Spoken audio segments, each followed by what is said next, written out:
All right, everyone. Welcome to the DM and Friends Hangout live stream on a Saturday. I'm going to play our little song. And here we go. Chris will be proud.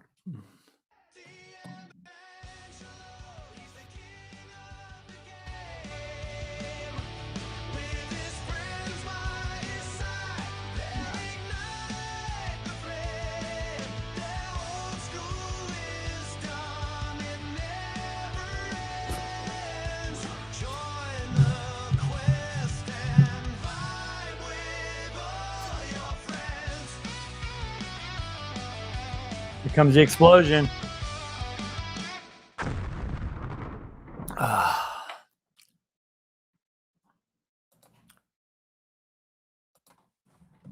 right, guys. Welcome to the DM and Friends Saturday Hangout. We was just on Tankar's show, and he's running a little over, so that's a little why I that's a little reason why I kind of started this a little late. But yeah, so it's over there on his normal Saturday night Gamers Health. So yeah, I was over there hanging out and talking to everybody, and so yeah, started out a little late here. But yeah, welcome everyone. Who do we got on here? Got Mr. Rourke. Shellback is here. Thought it was an hour, then I started work, but I'll be here for about 45 minutes. All right. Yeah, how are you?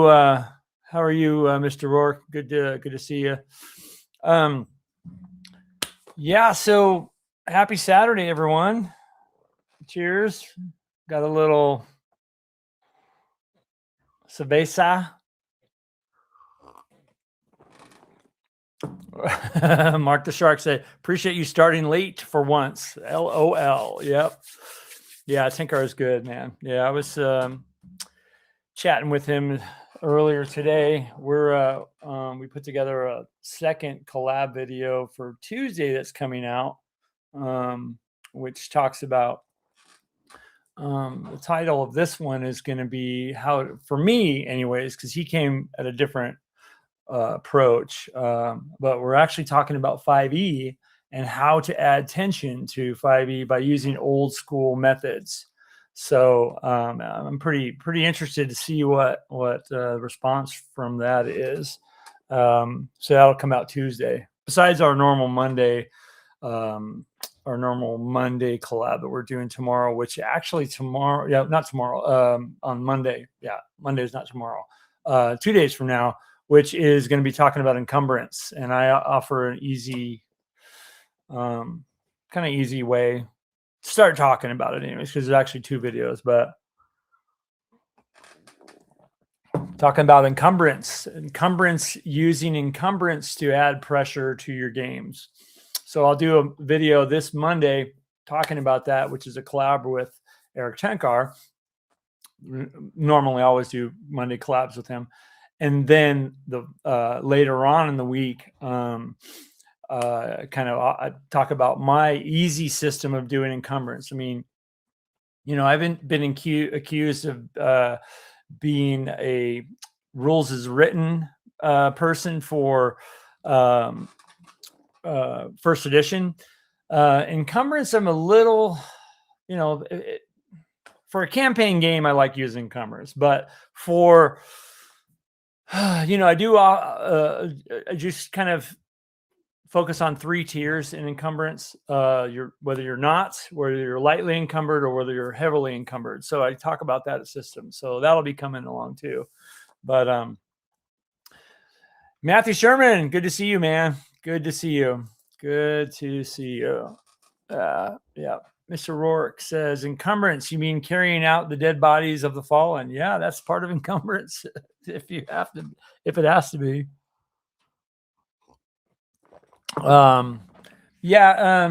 To tonight, it's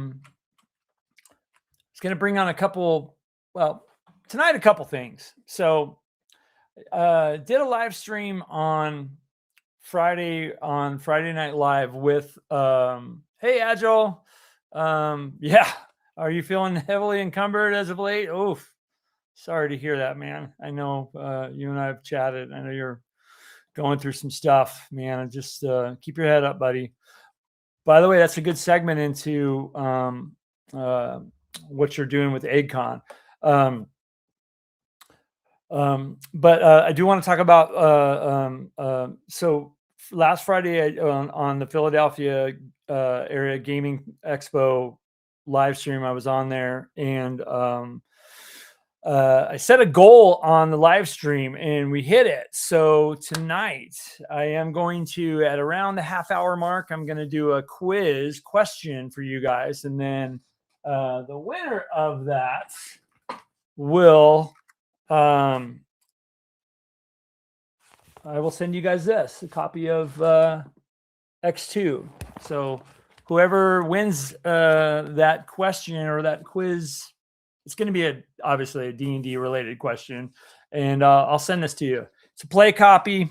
It's been written in, well loved, but yeah, X2, Castle Amber. I'm sure a lot of you guys love and have played in this. So yeah, I'm going to send this out. So we'll do a quiz tonight on that, and I'll figure out how to get it to you. I'll ship it to you wherever you are. So that's number one. Number two, I do expect a couple people to jump on in a little bit. Matter of fact, let me send. There we go. Sent. And we're just gonna hang out tonight. So good to see all you guys. Let me see what Blur is here. She says hi. Matthew Sherman, Mr. Rourke, Agile is here. Mark the Shark, always good to see you. Shellback says he's currently looking at an aircraft carrier, destroyer, and a command and control ship. I forgot what class type is called exactly. Yep. For those of you guys to know, Shellback is, well, you can tell them where you're at. Anyways, I want to bring up something really quick because Agile, you're on here, and I wanted to talk about a recent thing that Agile, some of you guys might not know this, but Agile has kind of worked out a deal. Well, AgileMonk really loves and supports veterans, especially disabled veterans. And I guess I could probably say this, but Agile, I think, yeah. Anyways, he really supports the and works with a lot of disabled vets. So he has recently worked with. That's right. I already have it saved. Okay, let me bring it up. He worked out a deal with Heidi and Eric to do a thing that they're calling Veteran Heroes Wanted. AgileMonk's Veterans Helping Veterans has partnered with EggCon to provide complimentary 4-day badges to EggCon. Heidi Gygax and Eric Garland's EggCon 3, which is coming up in July, which I will be going to, and I'm actually a special guest there, which I'm really super excited to be a part of that. But he has, and let me kill that. You can't see on the bottom there because I have this scrolling thing. Let me stop that. So if you know anybody that's interested, please email AgileMonk at iCloud.com, and he will hook that whole thing up.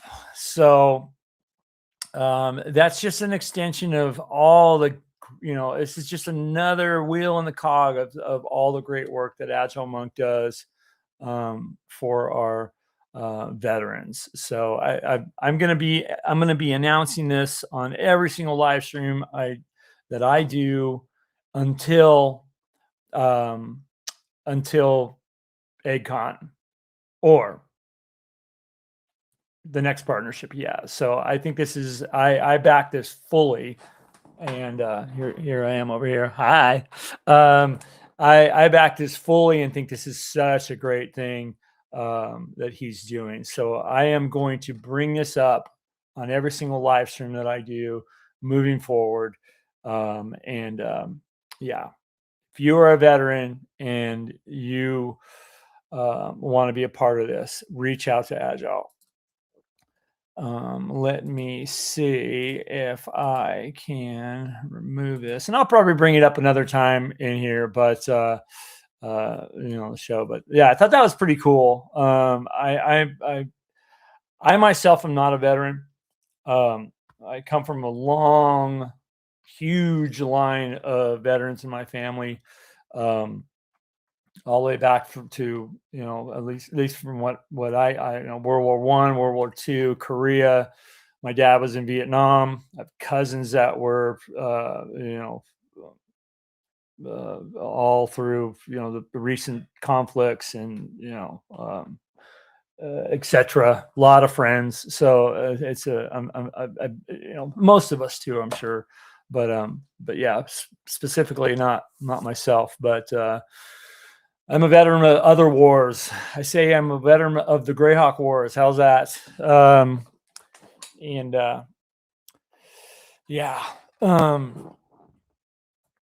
Which I just remembered too. Let me see here. Let me bring this up.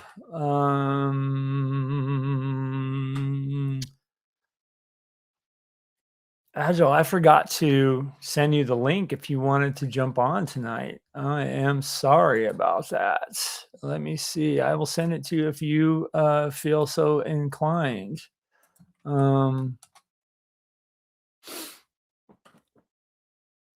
Link sent. So anyways, let me see. What do we got here? Yeah, Blur says, God bless our veterans. Yeah, 100%. 100%. Let me see. Answer is D. Answer is D. All of the above. Good one. Let me see. Oh, I'm already falling behind. Dreg, good to see you, buddy.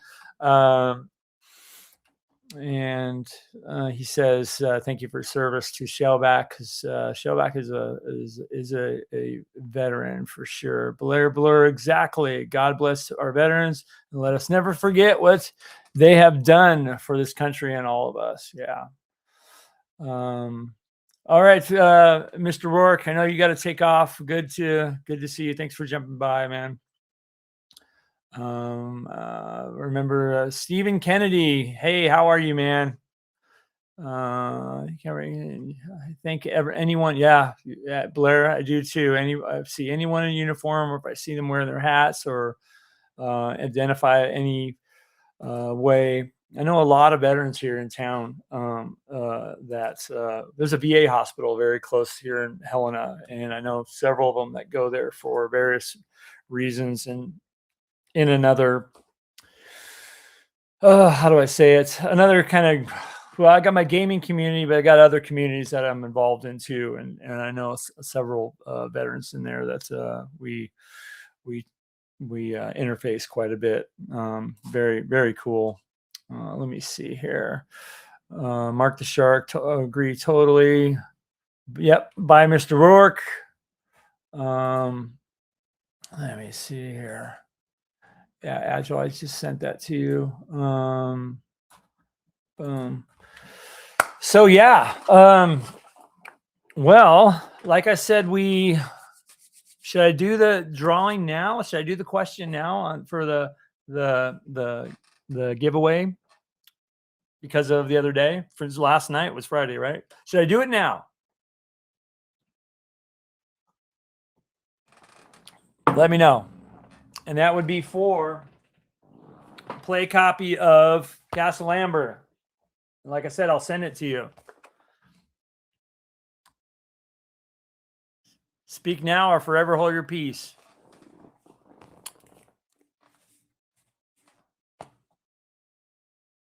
Yeah. Mark the Shark. You're the best. Yeah, Tankar was pretty blown away. He got a bunch of He was trying to hit a certain level of subscribers tonight, and not tonight, but just anytime.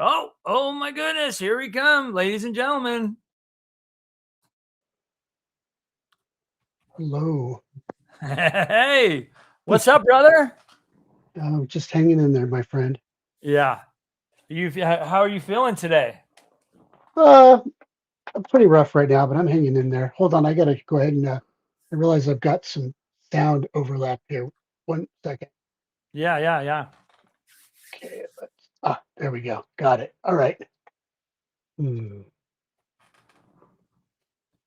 Yeah, Dreg. Tomorrow, Monday, Anna will be on here. I did just schedule it. Did all the back end logistics stuff. But yeah, I'm titling that "Nerding Out on Greyhawk" with Anna Meyer. So it's going to be fun. Me and her last time went, I think, over 2 hours and nerding out about stuff. But we're going to talk about some of the history behind the early days of Greyhawk and stuff like that. So. Really looking forward to that. Are you all set, Agile? How's it going? Yeah. Like I said, hanging in there. Dealing with some pretty tough work-life issues. Or I should say, work issues, and the stress that I have going on with that because of the kind of job I have. But yeah, and then at a personal level, trying to keep up with everything and catch up, and as well as dealing with this injury and the recovery and all the treatments and stuff I'm going through have been definitely pushing me to the limit. So yeah. Do you well, I know you're pretty close to me. You're in the Utah-ish area, yeah, Did you guys get all the weather we got up here? Because I mean, it's going to snow again. We had a nice hit of we had what we get where I am in the mountainous areas. They get we got a lot of good winds, and then we got a really good 1 day of snow from that, and then more winds. Yeah. Blair says Agile with a whole bunch of I think those are party cones or something. Yeah, celebrate. I think Blair's so awesome. I just love her. She's great. Yeah, Blair is the best. She's one of the yeah, she is one of the best, biggest chatters and supporters of the channel. She's super cool, and I know. Shalom. I'm sorry, I couldn't help but laughing. Shalomi, my homies from Brass Monkey. Oh man, hey, I'm sorry, that was great. I needed that tonight. That was great. Yeah. Yeah, I was gonna say about Blair. I don't know if you guys know, but she's claiming that she's going to be. This will be her maiden voyage at North Texas this year. So that's what I heard. Yeah. So that's pretty cool. It seems like every time I get on this show, I talk about North Texas, man, and it's well, I mean, North Texas is a pretty awesome venue. I mean, what they do down there is pretty impressive, especially from the side of the house that we come from. More people who like the OSR, more people who like the like everything from like your Boot Hill in the background, the miniature wargaming, role playing, to all that. Yeah, exactly. That's so awesome looking. Look at this city back here. Yeah. I know it's so great. I mean, and it was great seeing Alan the other night too. It was pretty nice. Oh man, that was so much fun, and he is such a great. I become, for me, Alan is such a great approach. He's one of those old school TSR guys that has just maintained that approachability, and he's all. I texted him one day before because I had a buddy here. You guys saw him on here. His name's Jeff. He's another huge Boot Hill fan. And I had him, and I literally texted Alan a couple days before. I'm like, dude, let's do a Boot Hill episode. Jeff was saying, right. And Alan was like, of course. And so I responded back to him, yeehaw, and he was just all like, he's such a cool dude, man. And the guy's knowledge, I gravitate towards those stories and those, because. I was a kid. I was, when all this was going on, and they were playing during the heyday of TSR, and it's so I don't even know what the right words are, but it's so just brings me back to anyway. So he's such a great guy, man. Yeah, I mean, no, he is. He's just one of those legitimate, kind, decent, and best of all, humble people. There's no, I like I said, this week, as you know, Angelo, this past week, both my son and I both had our birthdays, and this yeah. week was a big anniversary for me, because it was my 52nd anniversary as a player in this hobby, and my Yeah. 50th anniversary as a referee in OD&D, DM, GM, castle keeper, the whole thing. So I Wow. mean, so being around that long, and knowing and having played with Gary and Arneson and different people, and watching the hobby evolve, and having played in tournaments, and I think I share with you, having been involved in the actual old RPGA, Role Playing Game Association, and TSR tournaments, and having Yeah.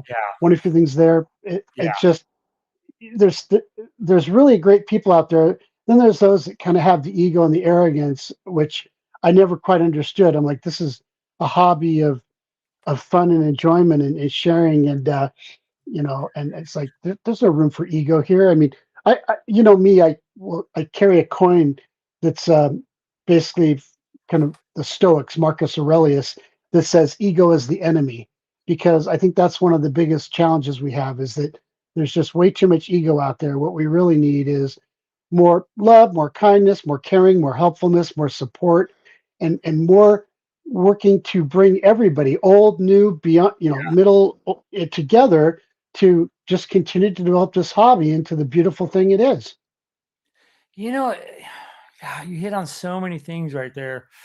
And I like to have these conversations because as well, we meet pretty well now. So we've had some pretty deep, tough Absolutely. conversations, and you mean a lot to me, Agile, definitely. And I double stamp, double click on the fact that the gaming community, man, and the people in it, and has saved my life, in ways that I can't. Amen.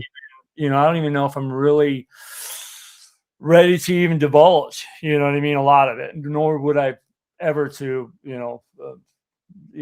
anyways, you know what I'm trying to say. You talk to me one-on-one and I'll let you Yeah, know. exactly. Right. Yeah.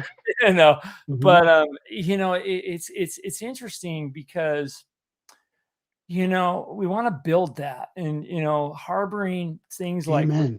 resentments, and kind of double clicking, or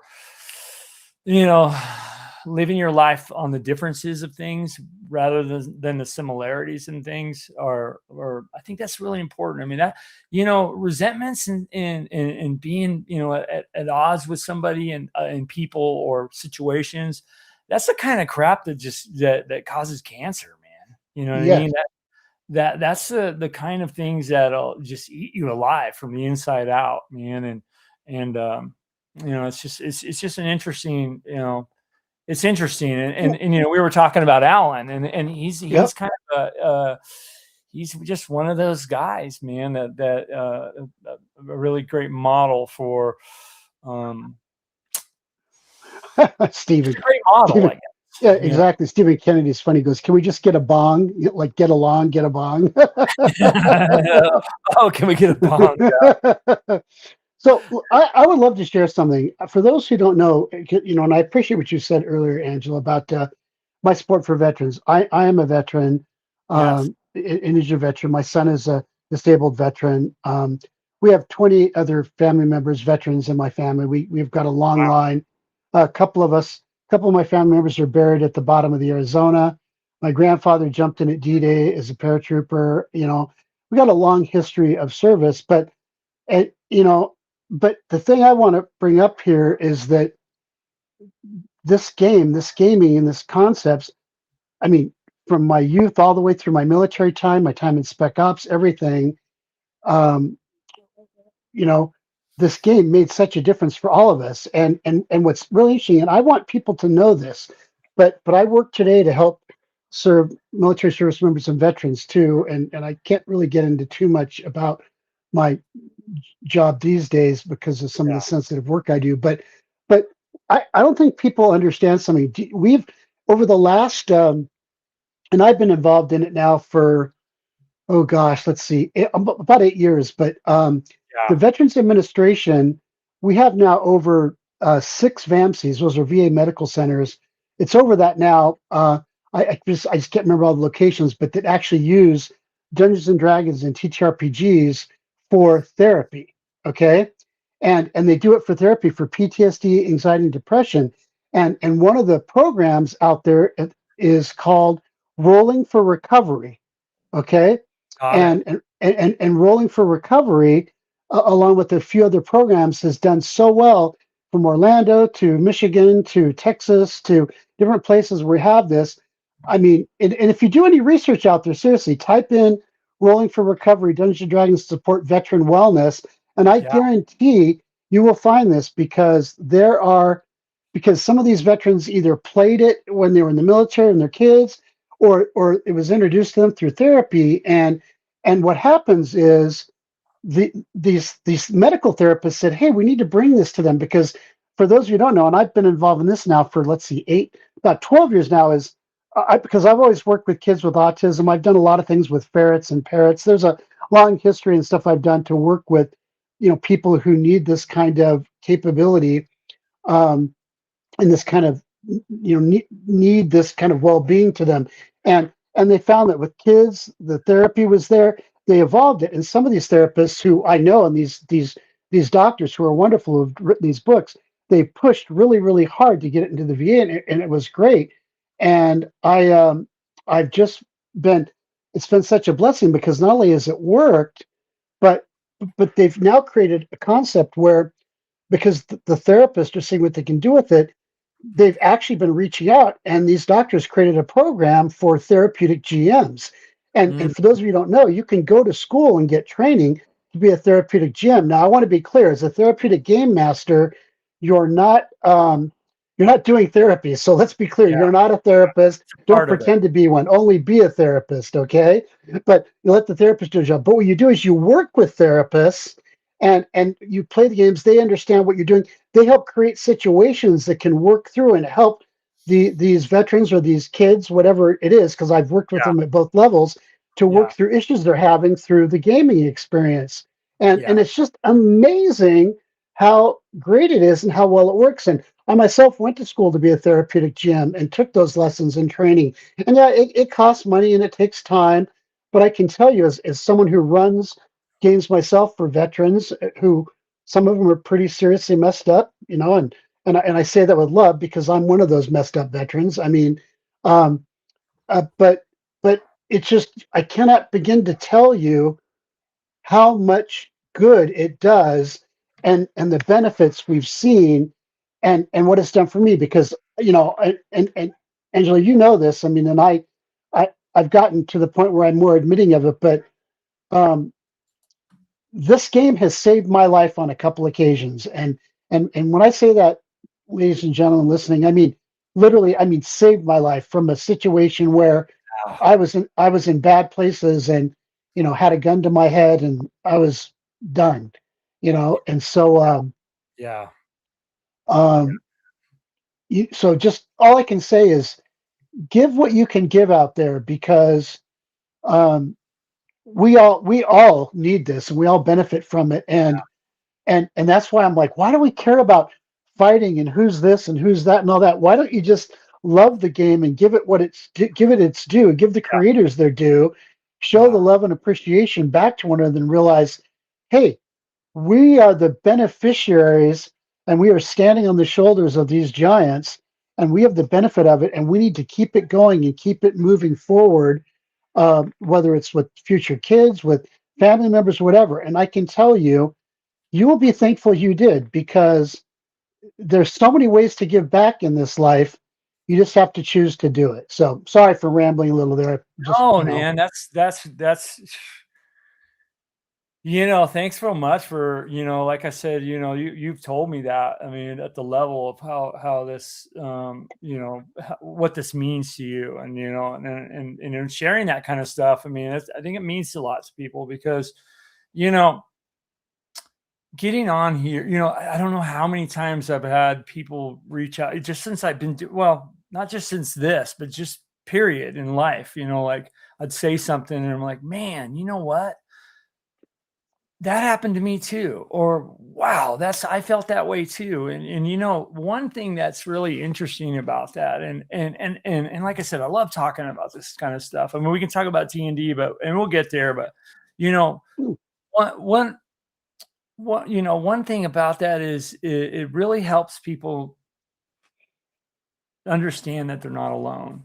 Do you know what I mean? And so the more that, in sharing your life experience, the things and the emotions and the the things that were, hard that you got through, man, there's value to that, man. There's Absolutely. so much value to that because you never know who you're going to touch, dude. You never know who Exactly. you're going to meet, whose paths you're going to cross.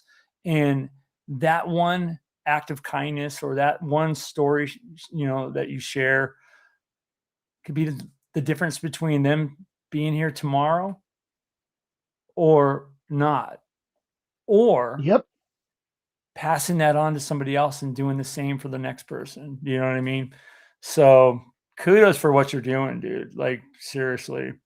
Yeah, I think it's in many ways it is yeah, it's just heavy. It's deep, Yeah, dude. and I went ahead and gave you a link in the private chat that you can throw into the big chat just to give an example. It's just one example of the Orlando program down in Oh, Orlando, yeah, yeah, yeah. Florida. You told me about Yeah, this too. Yeah.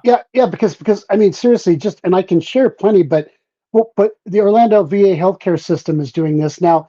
They were one of the later ones. They launched in 2023, and because we did a lot of testing, like in Texas, and we in Michigan, some other places. But and let me tell you why this is so important. For those who don't know, I'm gonna I'm gonna say something that's kind of hard for me to say, but Man. we lose 17 veterans a day to suicide. Yeah. That's the current rate we're at right now. 17 veterans a day are killing themselves because they're not getting the help they need and the support they need. And two of my friends shot themselves in the parking lot of the VA Yeah. waiting to get help that they had been trying to get.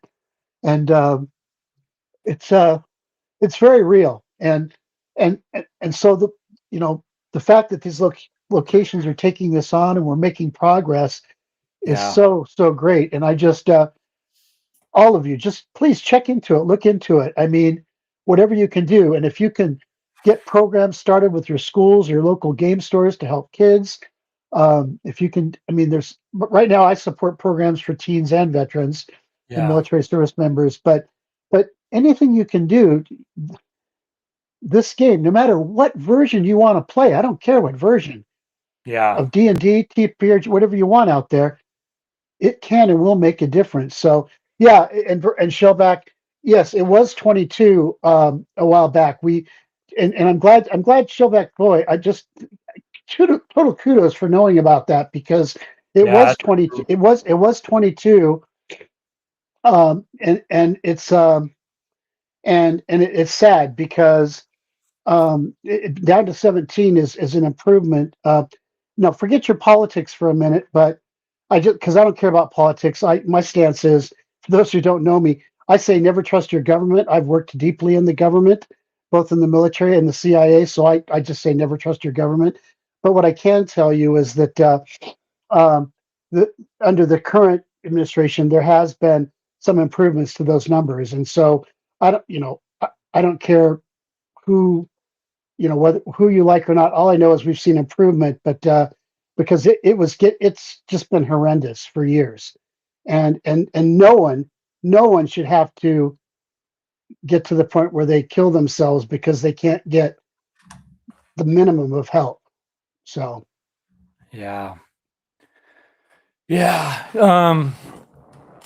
You know, I want to go. I've been through the comments. I've been kind of hitting, pinning a bunch because I want to come back to some comments here.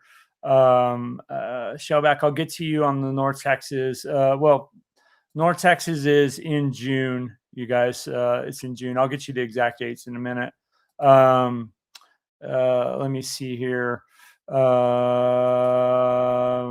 Yeah, no one of consequence says he's retired Army himself. You know, thank you for your service, man. Thank you so much. And D Hickey says, thank you for your service. By the way, D Hickey, good to see you, man. Brass Monkey says he's a Gulf War vet. Thank you, man, so much. Let me see here. Stephen Kennedy says, thank you for your service, AgileMonk. Let me see. We got a bunch of super chats that came into. Mark the Shark says, thank you, Mark, by the way. He says, I'm thankful for all the veterans past and present. Yeah, super cool, man. Thank you so much for that. Let me see here.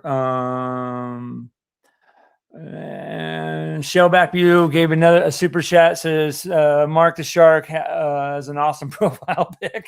Get a little lighter there, Agile. Yeah, I've fallen behind you. I got to do this now. No, I get it. Blair says, I pray my son doesn't get drafted, but then part of me does, because being in the service made a lot of very strong men I know, but also scared them. Yeah. Well, let's hope that doesn't happen. Yep. And Brass said, Agile, you said, okay, yeah, you said this exactly. Love the game and love the people. Yeah. It's pretty. You know, I have this quote and I should run and grab it. It's up in my studio. That I forget the exact number. But I think it's. Oh, go ahead. Say, call it out. Do you remember? Well, if you want to grab one thing, I want to, for those who, so I have this. I'll go grab it. Yeah, go ahead. I have this. Yeah, while you get that, I'll talk. I have this little kind of cloth thing made up that I have next to me that I keep when I'm working at my job, and I'll read it to you. It's for me to read every day as a reminder, and it says, "This is the beginning of a new day. You have been given this day to use as you will. You can waste it or use it for good. What you do today is important because you are exchanging a day of your life for it. When tomorrow comes, this day will be gone forever. In its place is something that you have left behind. Let it be something good." Yeah. I heard it from the distance, man. That's powerful, dude. Yeah, you're talking about the veteran suicide rate, and I have this Agile. I have this quote here that I heard. It says, 700,000 people yearly choose permanent absence over temporary pain, and there's a lot of people, man, that are in pain, and it's pretty tough, and you focus on the veteran community, but man, even in the gaming community, I've lost friends, recently too, and a couple back in the day from suicide, and Yep. It's crazy. So you got to be kind to each other, man, and if somebody's check in with everybody, check in with your friends.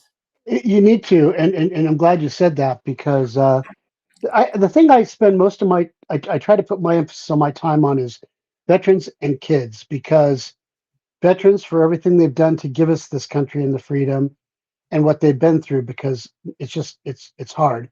And then two, the kids, because they're the future, and quite frankly, I think anyone can admit, regardless. Once again, I don't do politics. I don't do any of that. But what I do is I'm a God, country, family guy, and so in my mind, I mean, our education system's a mess. Everything's a mess. Yeah. It's been designed to be this way, and we need to take back, you know, and maintain our freedoms because a lot of people died for it, and these kids need to be given the best, and these games, and here's what you need to all understand: all of us out there that are adults, go to the stores if you can, at the gaming stores. Set somebody, do stuff to support, because the more kids you get gaming at any level, and you become mentors to them, and by being mentors to them, they will listen to you where they won't listen to their parents. They will listen to you where they may not listen to their pastors or their priests or what have you, you know, or their um, um, or their rabbis. It just, I mean, any of these things. So, bottom line is, you know, but because you embrace them and engage with them and make them feel valued and important, they're going to listen to you, and therefore you're going to influence them and help decide what good they will do in the world. Because you know, my dad, you know, someone asked me, you know, what I attributed to success in life. I said, well, the thing, basically, I attribute my success to the Bible, what I learned in kindergarten, what I learned in special forces training, and what I learned from some really tough lessons my dad threw down on me. You Yeah. know, and quite frankly, you know, and that's real life. And I come from an old school family, very tough. So the bottom line is just treat people well, love one another, be good. You know, out there, make a difference. And so my dad had this one phrase, and it's a play on a common phrase we've all heard.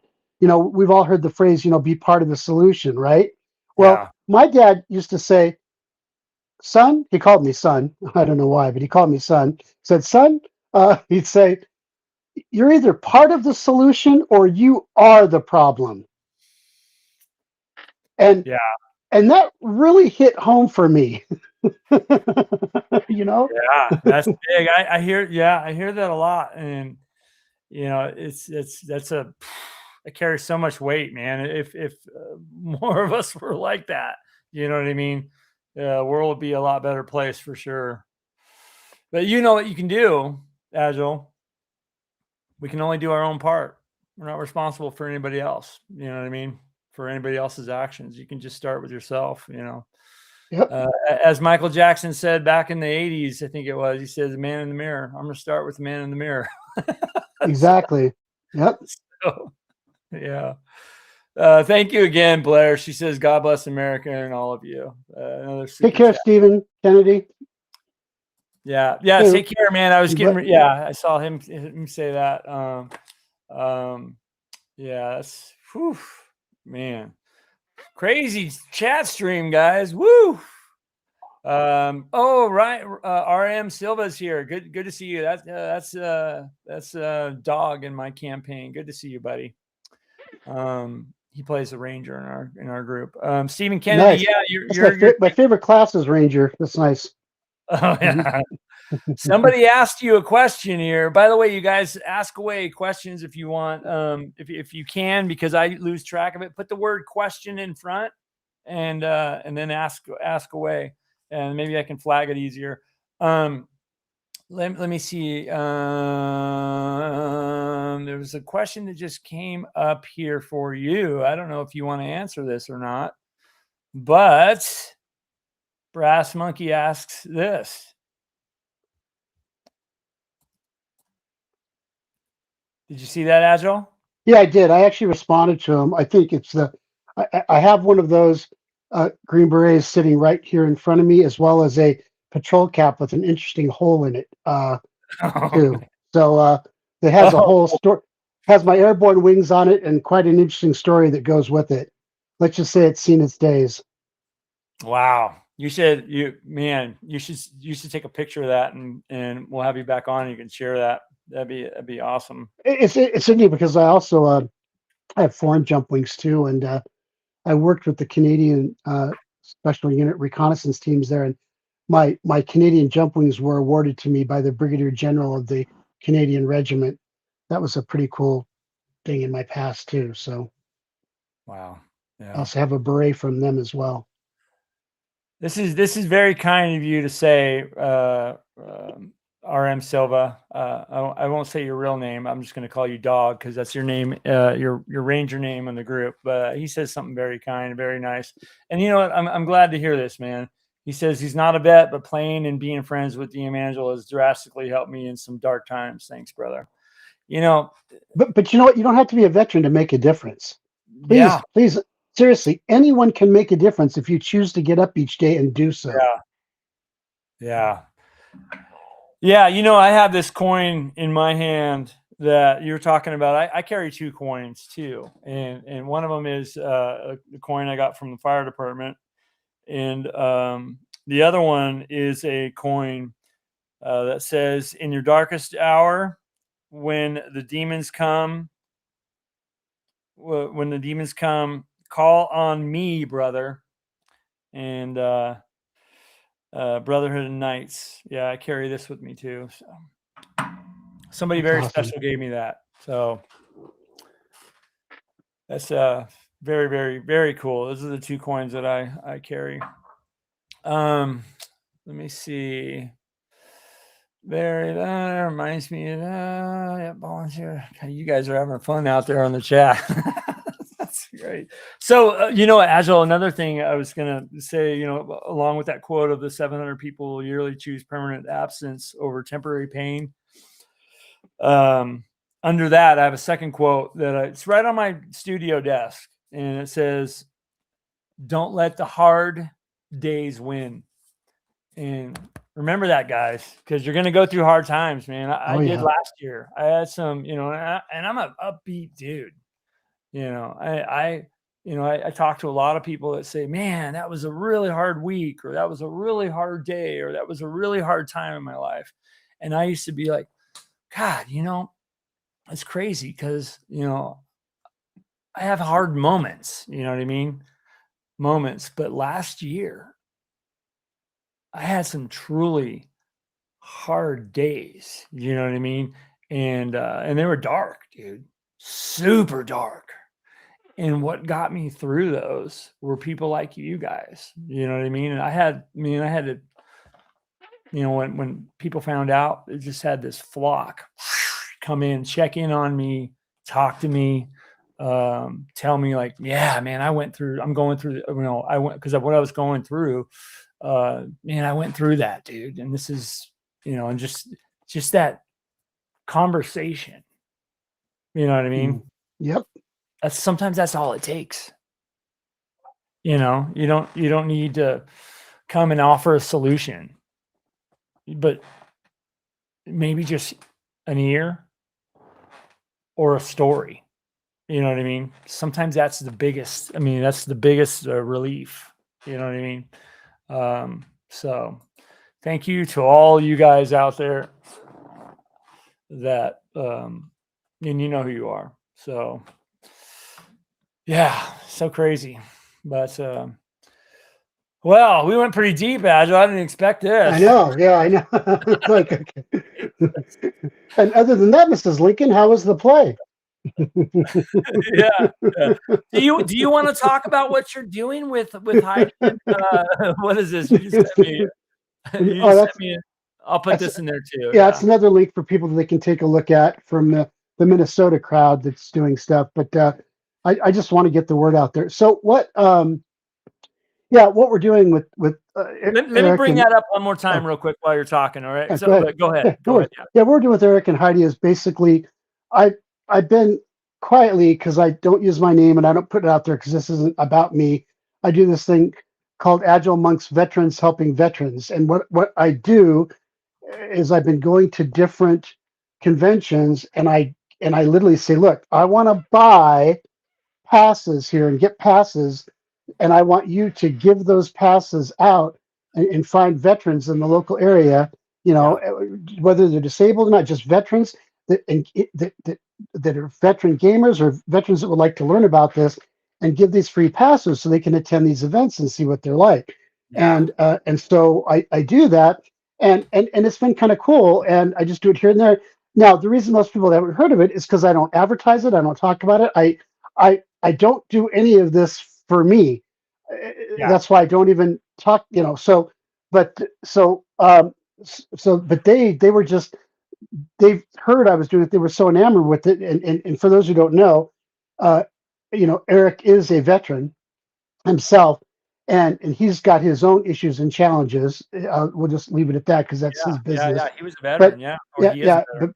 and he's been through some stuff. So, well, Luke is, all these people. So it's one of these things where, so what we've done is, unlike, and this is what's interesting, unlike many of the conventions where I usually have had to just kind of, pay these full fees, do it, and get them out there. And so, okay, now you give them away. You guys take the credit, do whatever. Just get veterans there, okay? Yeah. And well, they stepped up, unlike so many others, and they came back and said, "Oh no, we're going to give you this really good discounted price on all these passes you want to buy because we just think this is awesome and we want to help too." And I'm like, "Oh, this is amazing!" And so Eric, came up and we talked about this artwork. And for those who don't know, I mean, I want to give credit. Well, I had the theme. Eric created this artwork where we showed different military services, and the sergeant first class over there in the army is saluting as the paladin, and all this different stuff. I mean, all this together, and from male, female warriors, whatever. And he did that piece, and I said, "Oh, that's just so awesome, Eric. Let's do that." And so I said, "Yeah, let's get this out and start spreading it around." And basically, I'll cover that. And so, I've done that with him and arranged it. And what I said is, okay, based on any traction we get, if I get other people who want to come and want to donate to it, then we'll buy even more then. But I've already set up, I don't want to give the numbers because I want it to be a surprise, but let's just say I've arranged for quite a lot of passes for veterans who want to go. And if people reach out to me, the only thing I ask folks, and here's what happens, is that, and this is unfortunate, but it happens. And I've worked with Troller Games, and they're a great company, and they do great stuff for veterans and military service members. Matter of fact, Troller Games has the best support for veterans I've ever seen. They give 50% discount to any veterans, out there on all their products and stuff. And Steve Chenault, David Chenault, the whole team over there, just amazing people. Chuck Kumbow, who most people, if you know Troller, you know him. Yeah. But the problem is, we've all seen this thing where people, let's just say, some people will take advantage of that. So what I've found is, look, so I tell you, look, email me, I'll chat with you, and you can either send me proof, or if you want, I can arrange a conference call. And so you don't have to worry about your personal information.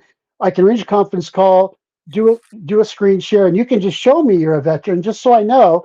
And then I will make all the arrangements and get it set up so you get the full 4-day pass. Because the truth is, we want this to go to veterans, and we want this to go to veterans that are real veterans, not those that might try to take advantage of that.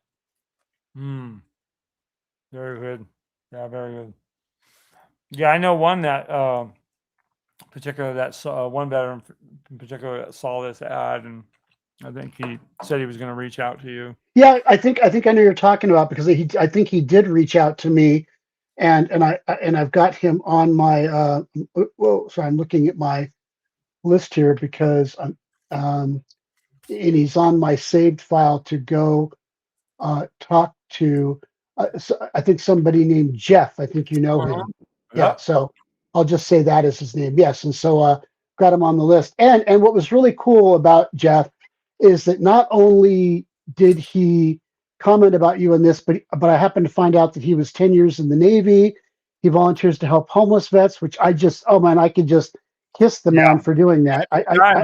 Yeah. Oh yeah. So he wants to know how he can help. So I'm gonna talk to him a little bit more in depth, because that's just so awesome. Anyone who will help homeless vets, which, by the way, there is no excuse in this country to have a homeless veteran, but I don't want to get on a soapbox, but yeah. So I'm gonna reach out to him, and yep. Blair asks, what are some ways that we can, I know she meant to, that we can help you, Agile? So I would say the following. One, if you know veterans that are into gaming and want to get a chance to get to these conventions where it can save money, give them my email address or send them to let me know, help them. If you know veterans that out there that could use something and could use a lift up or a little help in this world, then let's try to convince them to go to a convention and experience it. Take them there. And by the way, if you're someone who's willing to take a veteran to a convention that's never been to one and wants to experience it and can get the introduction, and you'll take them there, I will cover you and the veteran, okay, for that. All right, for those passes.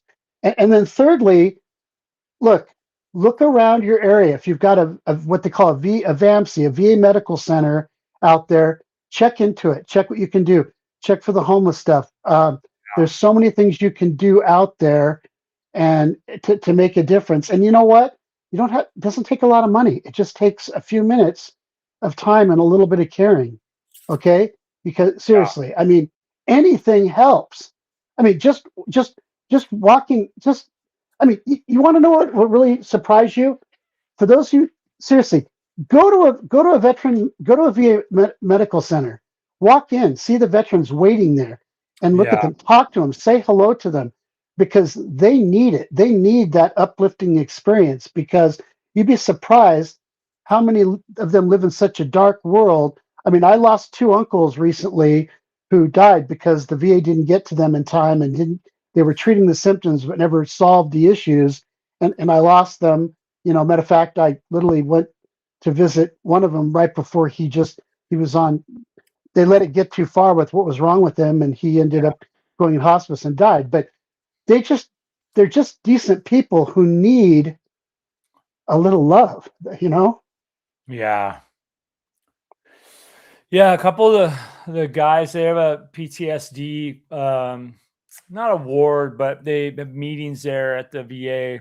And I know several of them that I see quite often that are going there. And there's a lot of VA centers a lot of stuff going on there. A lot of stuff. Yeah. Blair says, oh my God, Agile, you're such a good and kind man. She says, there is a VA near where I live. I wonder if any of the residents like Pinnacle. Okay. I've been listening. Yep. And wow. Yeah, Drag. Wow. No, Blair, the truth is, I'm not a good man. I've done a lot of awful things when I was in the military, and I had to see and do a lot of things, and I'm just as big a sinner as anyone else out there, and I'm just doing the best I can to try to make a difference. So, until God decides to take me. So, but I appreciate the comment. Yeah. Yeah. Whew. Crazy stuff, man. Wow. We, like I said, you're appreciated, man. You really are. Your efforts and the things that you're doing are, that's our job, man. That's our job. Our job is to, hold a hand out to others. You're doing a great job of that, man. You're doing a great job of that. Like I said, I will be bringing up, until there's another flyer made for another con, or you have something in more general, I'm going to be bringing that up until AGCon every week. I appreciate that. Yeah. And hopefully, like I said, everybody, I mean, also anyone who emails me, I will send you that graphic. You can use it, post it on your websites if you want, or email it to friends, whatever. Just ping me and I'll be happy to do it, because anything anyone can do would be wonderful. Yeah. I'll put your email in here one more time. Here it's iCloud.com. So it's AgileMonk at iCloud.com, guys. Pass it on. Let people know. If you have anybody in mind that could, benefit from this, definitely reach out to Agile about this. So yeah, for sure. Agile, I said I was going to do a drawing because of the goal that we hit on Friday. That's right. I think this is a good time to do that.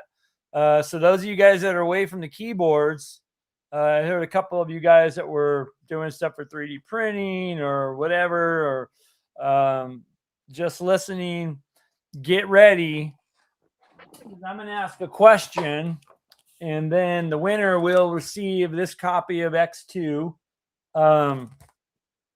Play copy of X2. It is complete.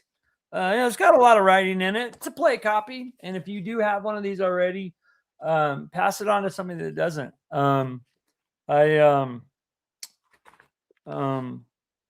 Yeah, X2, Castle Amber, and then that French word under it. I don't know what that is.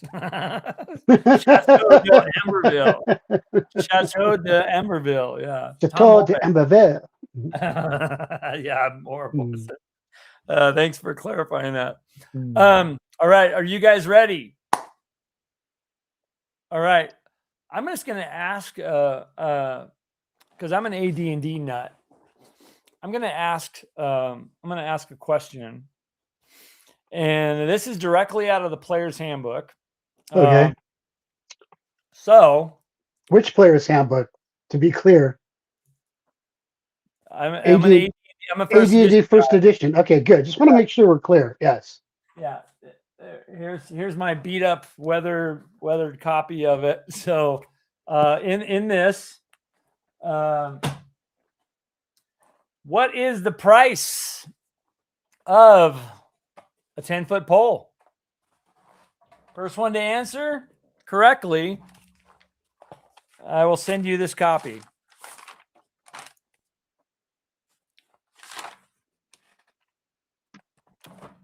Right. What's the price of the 10-foot pole, ladies and gentlemen? Now, for me, I'm a little different because I've always been kind of a go the distance, so I always buy the 11-foot pole. Oh, Mark the Shark got it. Mark the Shark got it. Oh, oof. Thank you.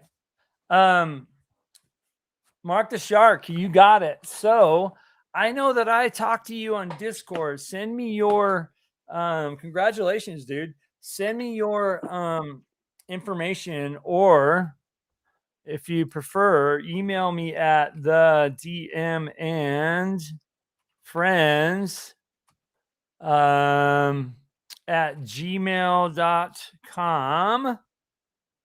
and we'll share your we'll figure out how to get this to you. Okay.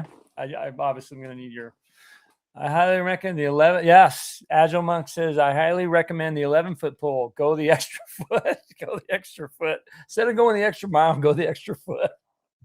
Congratulations, Mark the Shark. That's awesome, dude.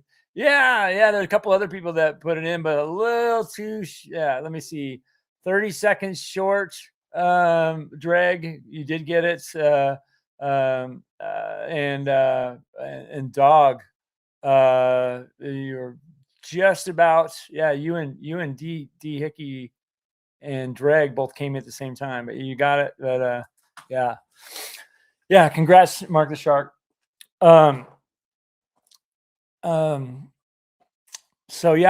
So Agile, what's going on with the consortium? How's that all? I know you guys are getting ready to. How's that going? I think you muted yourself. You might have muted it for a reason, but. Oh, yep. Sorry about that. I did mute. Yeah. It's going good. I mean, I really don't want to. I think we need to talk about helping people now. I really want to talk about that, but we're busy. We're ahead on some things, behind in other things, doing our best. But yeah, I'm excited. But like I said, I really, tonight I really I really wanted to be on here and just kind of talk about this community and what we can do and the things we can do outside of this. So that's really important to me. Yeah, man, and I agree with you. What are some other cons that you're approaching? I know you talked with Heidi. So I've done let's see. I've done things with oh gosh, sorry, hold on here. Well, I've done a variety of different types of support. Like I said, I don't typically like to talk about it, but I have done things with Paige. I've done things with their new con they're doing, including donating equipment and stuff they need to help them. And then Wizard Con, I did stuff with Don Samore Wizard Con for their stuff too. And it was sad this year because it was sad about what happened and the terrible stuff that happened that caused their con to have to be shifted. But and then a couple others. I mean, but basically, what I'm trying to do more now than ever is just try to get in front of these conventions and basically work with the. I mean, I'm going to be blunt. The Gen Cons of the world and all that are all crazy. My focus is on these smaller conventions that I understand. Still nurture and care about the hobby, and it's more what's the word I'm looking for? It's more intimate and more things like that. So whether it's CNY, pages evolve, but Wizard Con, Gary Con, EGG, EggCon, and so things like that. Because ironically, here's what's funny: the ability to go out there and push and make a difference and embrace people in these big cons, it's really about money and marketing and advertising and selling stuff there. These other cons that most of us are part of, they're actually trying to expand and grow the hobby and introduce it and trying to make it welcoming. Oh, like EcclesiaCon with West Allen, but also Dungeon Minister. I don't know if you know, Dungeon Minister does a con too. Father Aaron. Oh, Father Aaron is like the sweetest. In fact, I have the Saint Beckme Guide My Dice cup that Dungeon Minister sent me. but he is just. Come on, you go. Everyone check out Dungeon Minister. He has a con too. It's called Claricon. I believe that's what I think it is. But it's just like Wes Allen, who's a Baptist pastor. He does EcclesiaCon, and Dungeon Minister is up in Canada, and he's got a great show because he does BX and Beckme stuff. Beckme, and he plays with his kids, and he's kind of renamed. He is just a wonderful human being and a wonderful man, and I love him to death. Yes, Doohickey, I carry a bag of marbles in a dungeon crawl too. So I hear you, brother. Yes, something equivalent depending on what your world allows as far as creation and the like. But I hear you. So yeah, there was a drawing tonight, Brass Monkey, and it just got announced 2-1. So I'll let Mark the Shark. Mark the Shark won.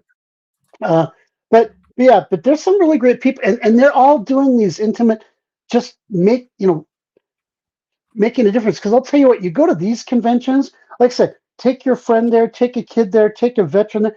They're going to experience good people being good people, treating people like good people, who are going to sit you down and say, just sit down and enjoy this. And, because we will love to teach you and let you play. And that's the kind of environment you want to be in. Yeah. Chris has got to get his cigarette ready so he can start. Well, I got to get my ADHD medicine rolling. Hey, Chris, full accountability here, because I believe in being accountable in my life. I owe you time to help talk about some requirements for that artwork, but my job and in real life stuff and some medical things lately have been beating the living crud out of me. So I apologize that I can't seem to get a time when you're available when I'm available. So it's not easy these days. Yes. Chris works very weird hours. You know what? Yes, he does. What time did you text me last night? I don't know, like midnight, something like that.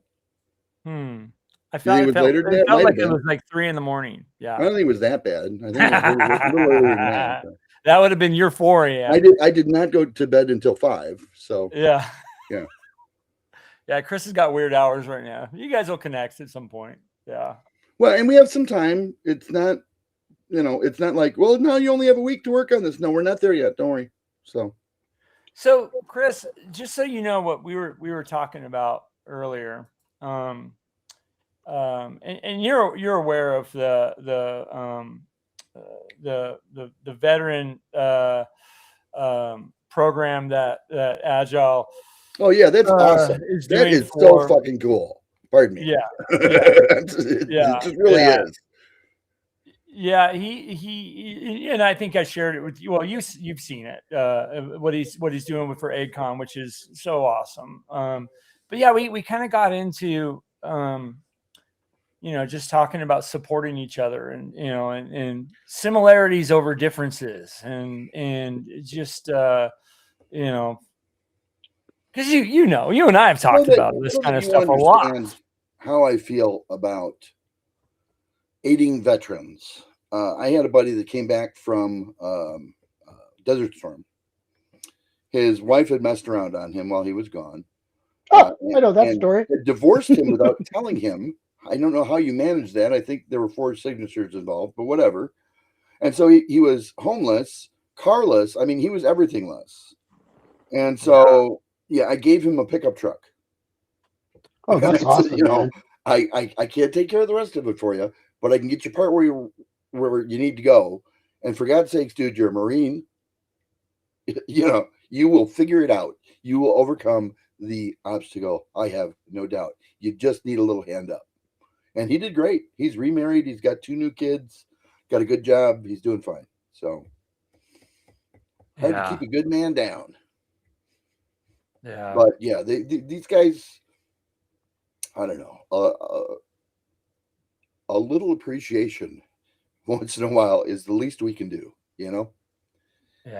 And I always try and do the least I can. So anyway, yeah. Well, super chat from Mark the Shark, and guess what that means? I give up. Let me do this real quick. Super chat, $2 more for some help with postage. Oh, well, you didn't need to do that. That's on me, man. What the hell? Mark the Shark, you didn't have to do that. But doing that super chat unlocked a goal that I just threw out there. I didn't tell anybody, but if I got 5 super chats tonight, I was going to give away a second module. Oh, wow. Hey, but and by the way, just that last article I just put in that you dropped into chat, I think, that's Jared Kilmer, and this is an article from 2019, but he was one of the leading gentlemen, ironically, him and his wife, but who got this going. As I was telling you, it's been going for a while now, but and he's in the VA North Texas area, but Jared Kilmer, another great psychologist and therapist who's done tremendous work with the whole D&D. And for those who don't know, there are some great books on this, like The Psychology of Dungeons and Dragons, Integrating Geek Culture into Therapeutic Practice, The Psychology of The Witcher, The Psychology of, the gamer's journey. There's some really great books that have been done all about this therapy and these concepts. So it's really, the last 12 years have been great, but the last 8 years have been really impactful.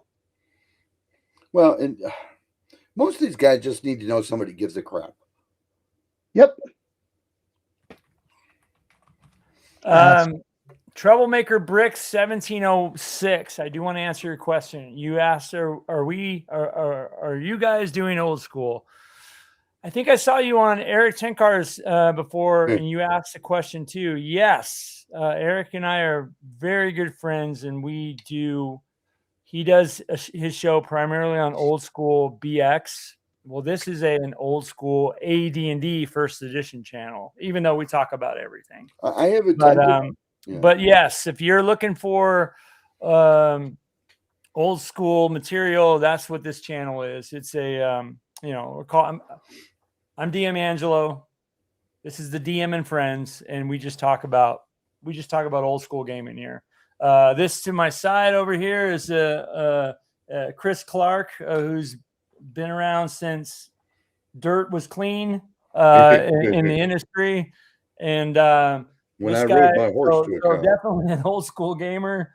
And then this guy right here, AgileMonk, just celebrated his 52nd year of gaming. So, yeah. So Yeah, I think he'd be considered an old school player or DM. Or And what do you consider yourself, Agile? I have a little old school in me. You know what's funny is I am a, you know, whether it's OSR, NSR, whatever.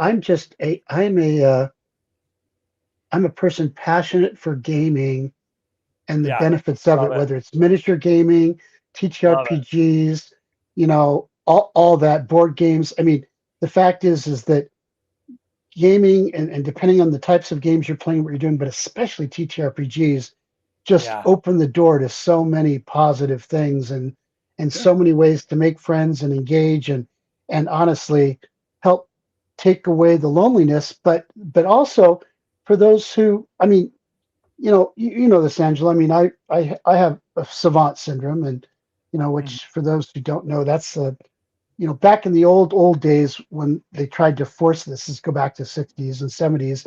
I was there. It's a type of, you know, they used to think of hyperactivity and all this, and they tried to force Ritalin on kids and all this other junk. And my father fought back on it. But what happens? It was really a form of very high functioning capability, and you know, and so it gave you certain gifts.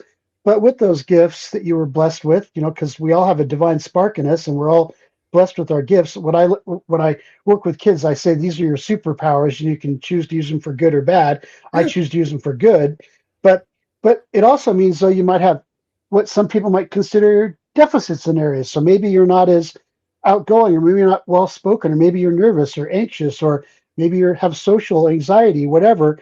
But these games all help create that. I mean, I look at all the things that gaming has done for me, basically giving me courage, confidence, ability to speak up, ability to try things, ability to learn. But by the way, but think about this. Think about this at 10 years old. If it weren't for Gary Gygax, I wouldn't have read the dictionary as early as I did as a kid, as well as the thesaurus. I mean, this is no joke. I used to sit with, I know I'm a geek, but I used to have this girl that was a friend of mine, just friends when I was young, and we sat around reading the dictionary, trying to learn words.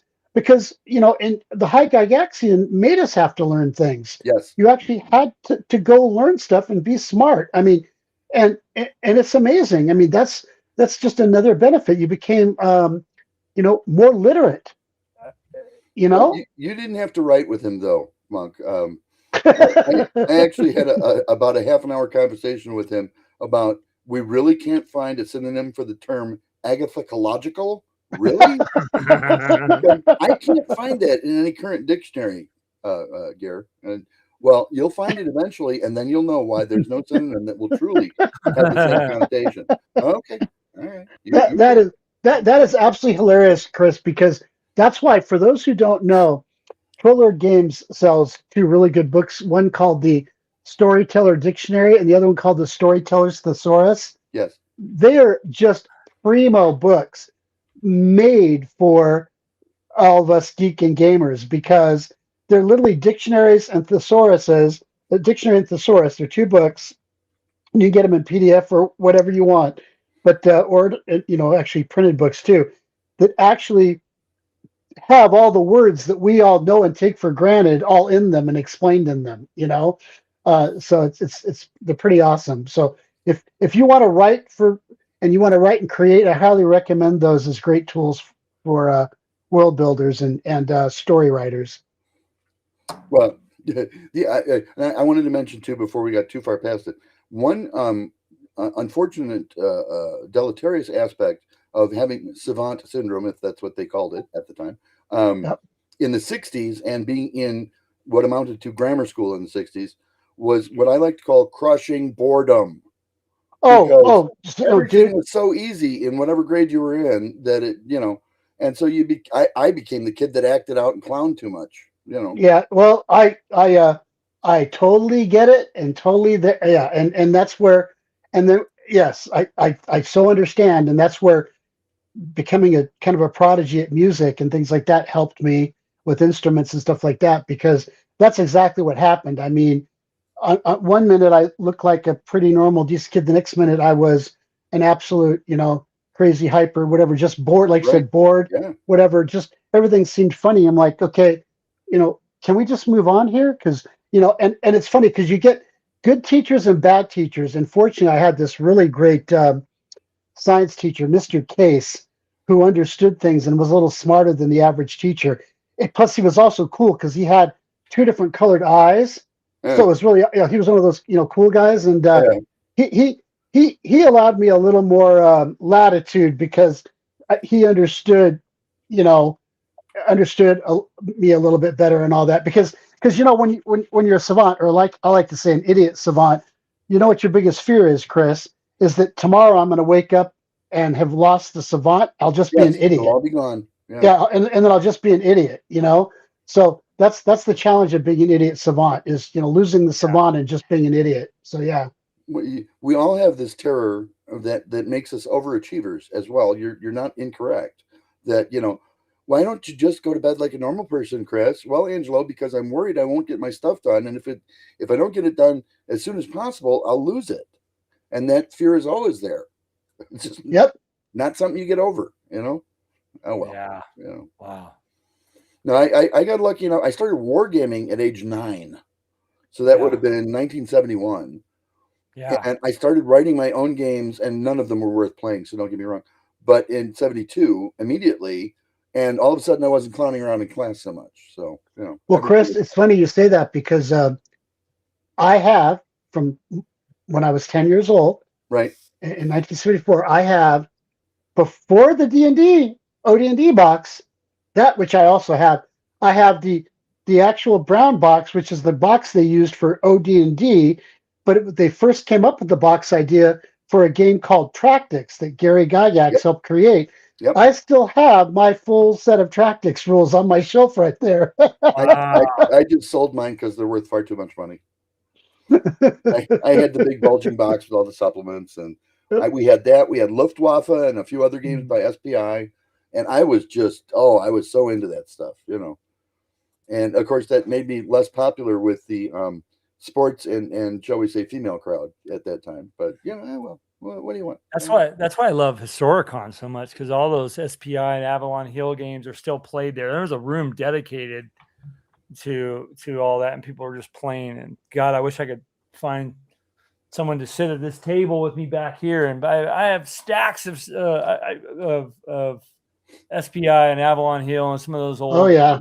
Oh my God, I love them so much. Well, I used to have so many, but I started, as I've gotten older, I've started selling some of the board, the box game, stuff like that, just a little bit more to people who want them. But that's okay, because I had more TTRPG books and games than the average human should even think about having.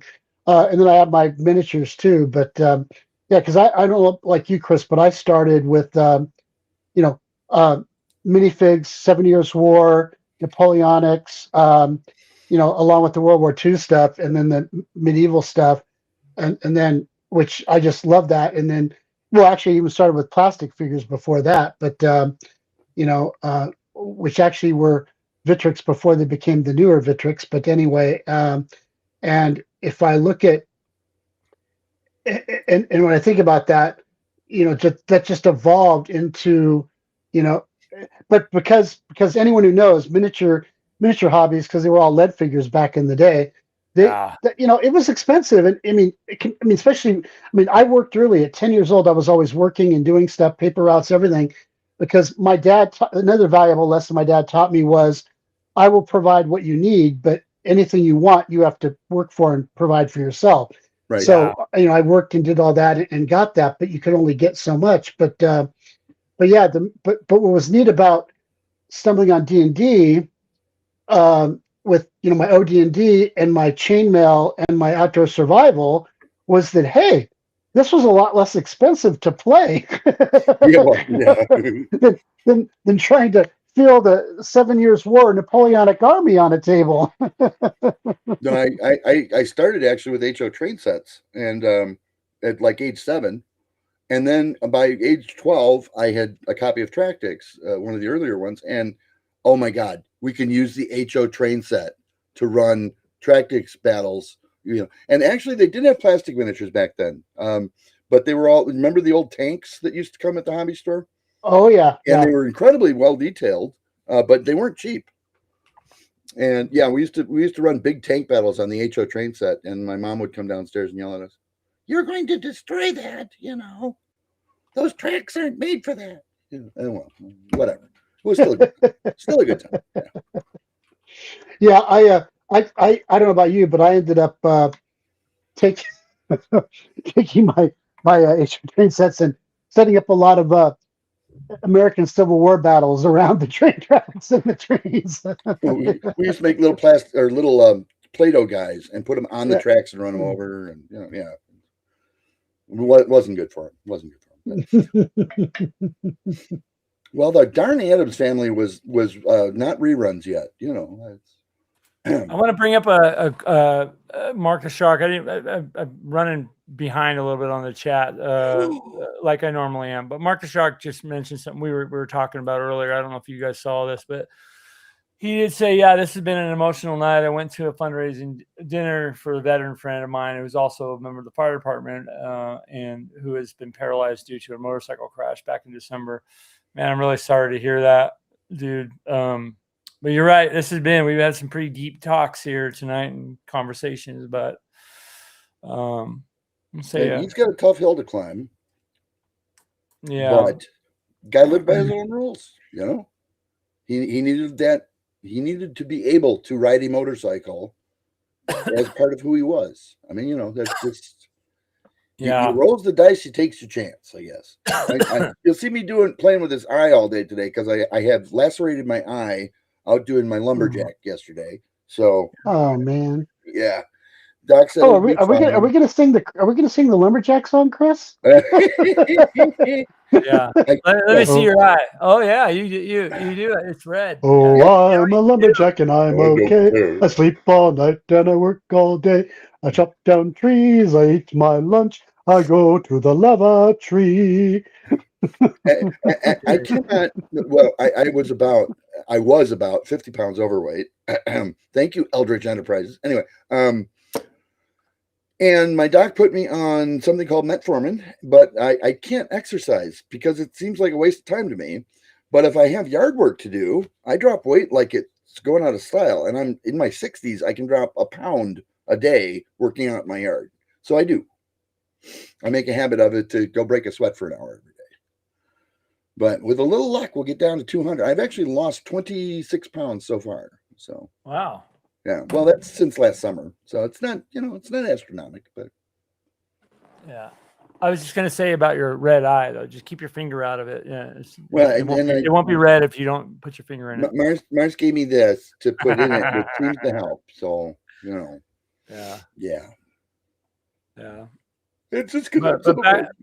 But back to Mark's comment. I'll definitely keep you in my prayers, brother. Well, and let's hope. Absolutely. Let's hope the doctors are prophesying floods and poison fish, and he does come back some. Certainly encourage him when he wants to try and do things that he's not supposed to be able to. Don't let him get himself in trouble, but encourage him. Yeah. Brass asked a question.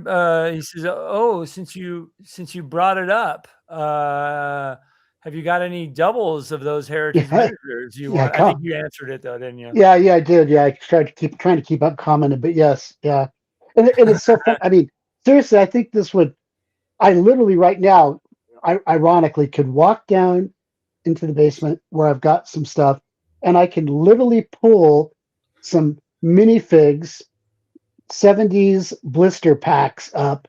Oh, geez. Of 70-year wars miniatures still. I'm terrible. I still have boxes of heritage stuff from their sell-off when they closed their doors because they did a lead weight sale. Wasn't it? By weight when they did it. Yeah, and I think you have a couple of boxes at your house you're waiting for me to pick up, right? At least for you to go through, certainly. And if how many ever had an experience of lead poisoning other than me? So yeah. Not that I have so much lead figures. I've been based. We had no idea. And it's like, so that's why they kept saying, "No, you really need to spray those and get them painted." It's worse than that, Monk. I do a lot of car work, and nothing makes the car look better and last better when you're doing body work than if you put a little piece of metal behind it, weld it in place, and then melt lead in to cover the seams. Oh, there you go. And I used to melt old battery lead. So it's not just lead, it's lead oxide out the yin yang. And I didn't wear a mask or anything. So I don't know. Maybe my IQ has already slipped 30 or 40 points. I don't Troublemaker asked this question here. Is there a video that talks only 2nd edition? Help me understand it. Again, my friend gave over 30 books, 3.5 to 5e, one second DM handbook. Okay. And I think I did answer you, Troublemaker Bricks, that while we focus on, in this channel, we focus on 1st edition, I don't see a big difference from 1st and 2nd edition. I mean, they added a couple things for 2nd. But yeah. So you probably can't go wrong with, if there's anything in particular you're looking for, I could, reach out to me and I'll give you my email address and I'll help you kind of go through that. I'll put that on there right now. It's the DM and Friends at gmail.com. Or you can jump on my Discord server and ask questions there. But whatever you need, man, I'll help you out if you need help figuring stuff out. One little known avenue for finding 1st and 2nd edition books that most people don't realize is out there. Go to garage sales, unless you live like I do, which is kind of out in the country. If you live near a subdivision, go to the garage sales, because so-and-so moved out and he left his D&D books behind, and you wind up finding 1st edition stuff in a box with $10 marked on it. Yeah. My local gaming store here in town, in Helena, we have a small little one called White Knight. I looked down and there was a Player's Handbook, DMG, Tome of Magic, I think, and a couple other 2nd edition books. And there's a bunch of them back there too. But there's not much difference. So if you know 1st edition, you probably know 2nd edition. So yeah. And if you don't, it's easily adaptable. Yes. Yeah. And Agile did put Books, Bricks, and Boards YouTube channel. I'm not familiar with that channel, but obviously Agile is, and he's recommending it. So yeah, check that out for sure. He says, Agile says, the best thing about 2nd edition is Birthright. Yeah, there was a lot of great, I feel like there was a lot of great worlds that came out. Yeah, a lot came out of that, and Birthright being one of my favorite. I think I'm pretty sure I have most all of Birthright. I know I'm missing a few things here and there, but it's just because it's not current, but it's old stuff. But I will tell you that it's a great setting. It's a phenomenally cool setting, depending on what you're looking to do and what you're trying to play, because you can get. I mean, if you want to talk about like this concept of domain play today, it's got nothing on what Birthright has. Birthright's domain play and the concepts and the stuff they do in it is just phenomenal. And I will tell you this, it's really well done material too. It's actually quality material. There's only a couple things that are but most all of it. I mean, there's some things in there that are just amazing. But obviously, I'm not here to push on that. But I can tell you, it's really, really nice. But as far as 1st edition and 2nd edition, you can use either one equally well. They're both excellent. It just really depends on, are you a wacko and love Thacko like me? I'm a Thacko wacko, or not. I mean, but the bottom line is they all work well together. And because that's the other thing, ladies and gentlemen, I just need to say this. I don't care what version of D&D you have, or if you have Castles and Crusades, Shadow Dark, whatever, all of this material is easily workable with them. It's not a big deal. Everyone makes it like it's, I got to convert it. Oh my gosh. No, you don't. It's just not that hard. Just open your mind and say, nope, I'm grabbing that. Just like if you want great world settings, go get Harn, from Columbia Games and get the Harn Kingdoms. I've worked with Tom Dagliash and then Robin Crosby way back in the very beginning when they were released that. Grant Dagliash now runs, Columbia Games primarily drives it. They're still doing a great job. Amazing books, amazing stuff. Even for the stuff we were doing, I have a lot of philosophy in the work I do and how I world build, similar to how they do. But there are just wonderful things out there that aren't high-end premium WotC stuff you don't have to pay a ton of money for, that will give you all the flexibility and capability you need. I mean, just so don't let anyone put a title on you. Don't let anyone put a definition on you. Okay? Don't. Just play. Yeah. Just play. Exactly, Angelo. Just play. I think Angelo's heard this story. I honestly ran when we were first working together, Gary and I, on the Castle Wolfmoon stuff. I actually ran some of it for.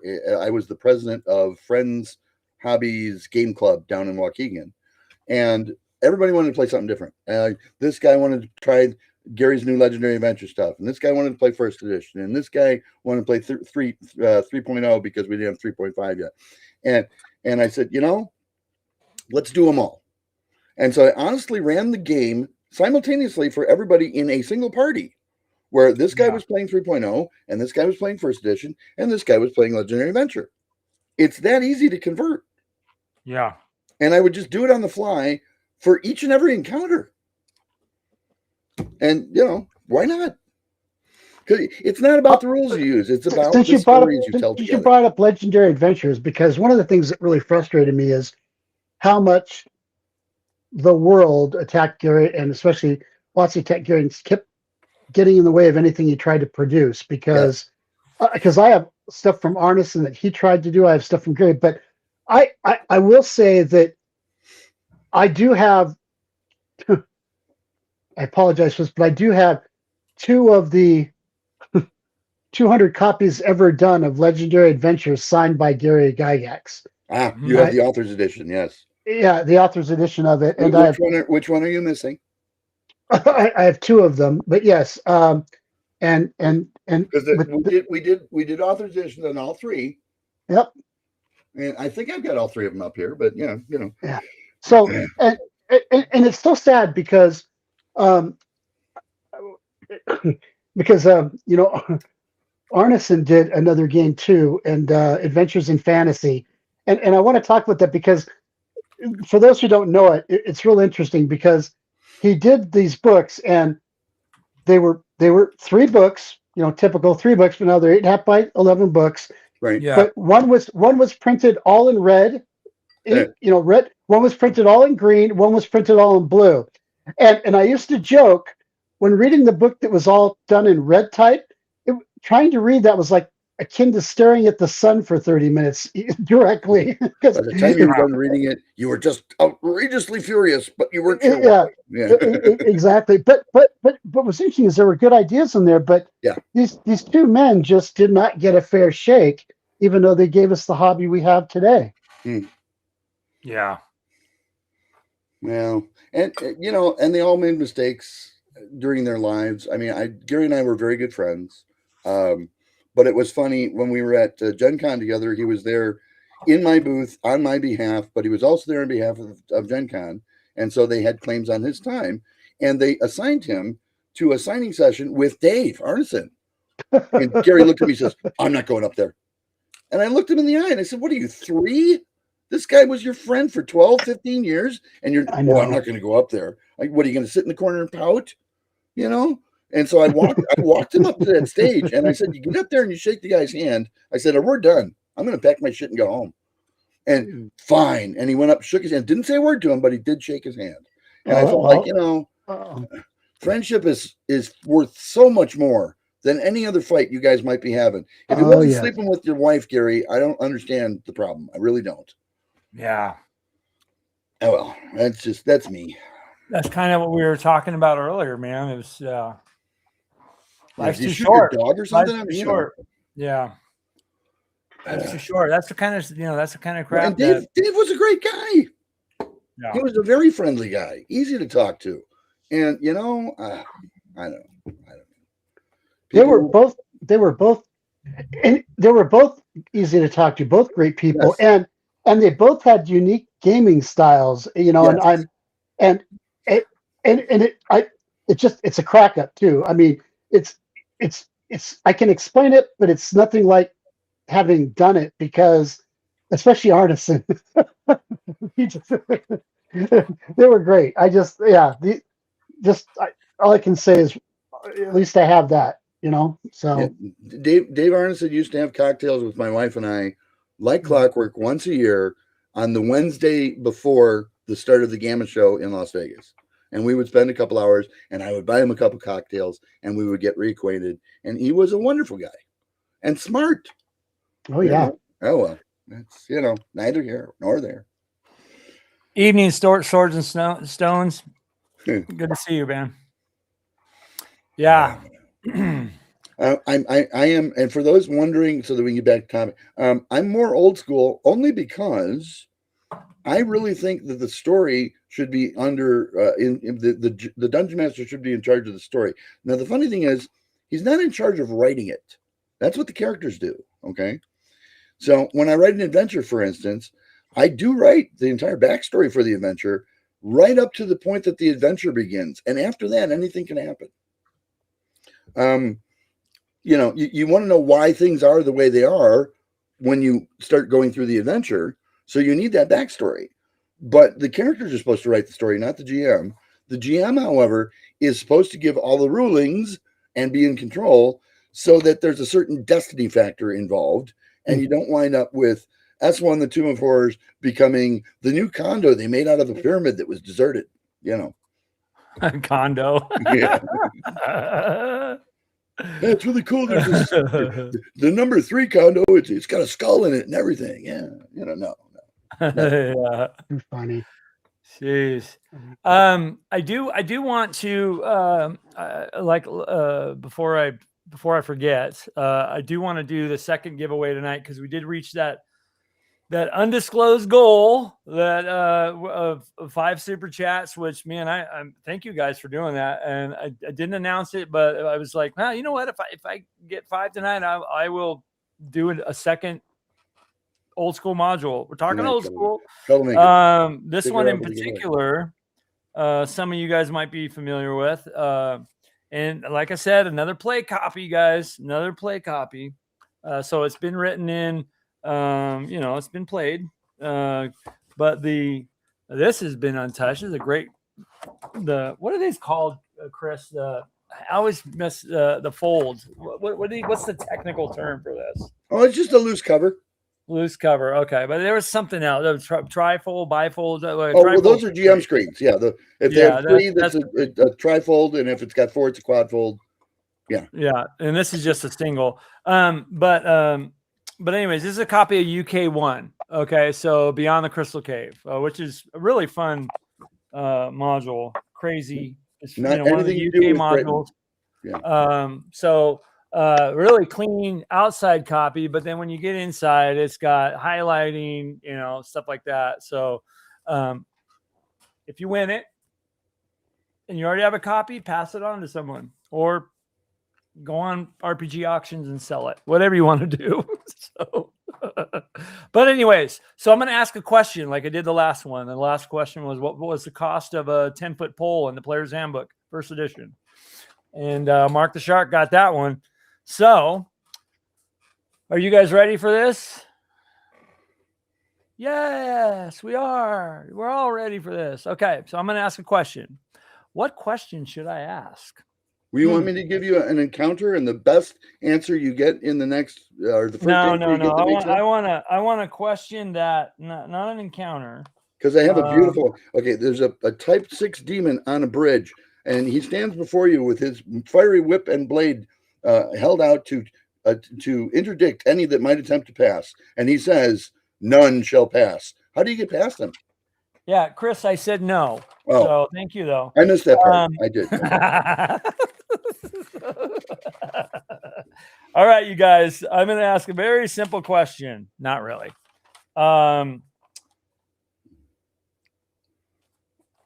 What is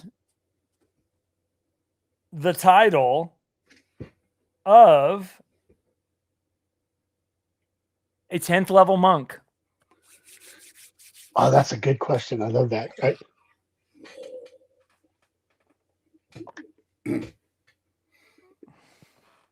Mister. First person to get it will get this mailed to them. On me. Mister, please don't kick me again. No. Everybody's scrambling for their players' handbooks. I'm with none. No. No, actually, the answer to that with the Balrog is dress up as a nun and walk past. But yeah. Who's got it? Who's got the answer to that? What is the 10th? What is the title of a 10th level monk in first edition D&D? In this book right here. Yours is in better shape than mine. Oh my god! Come on, guys! Come on, you can do it. Majesty of the West Wind. Well, I don't think that. I know what you're trying to say. Master of the West Wind. Yes, Dreg. Yes, you got there it. You go. Right. Good job, Dreg. Email me at the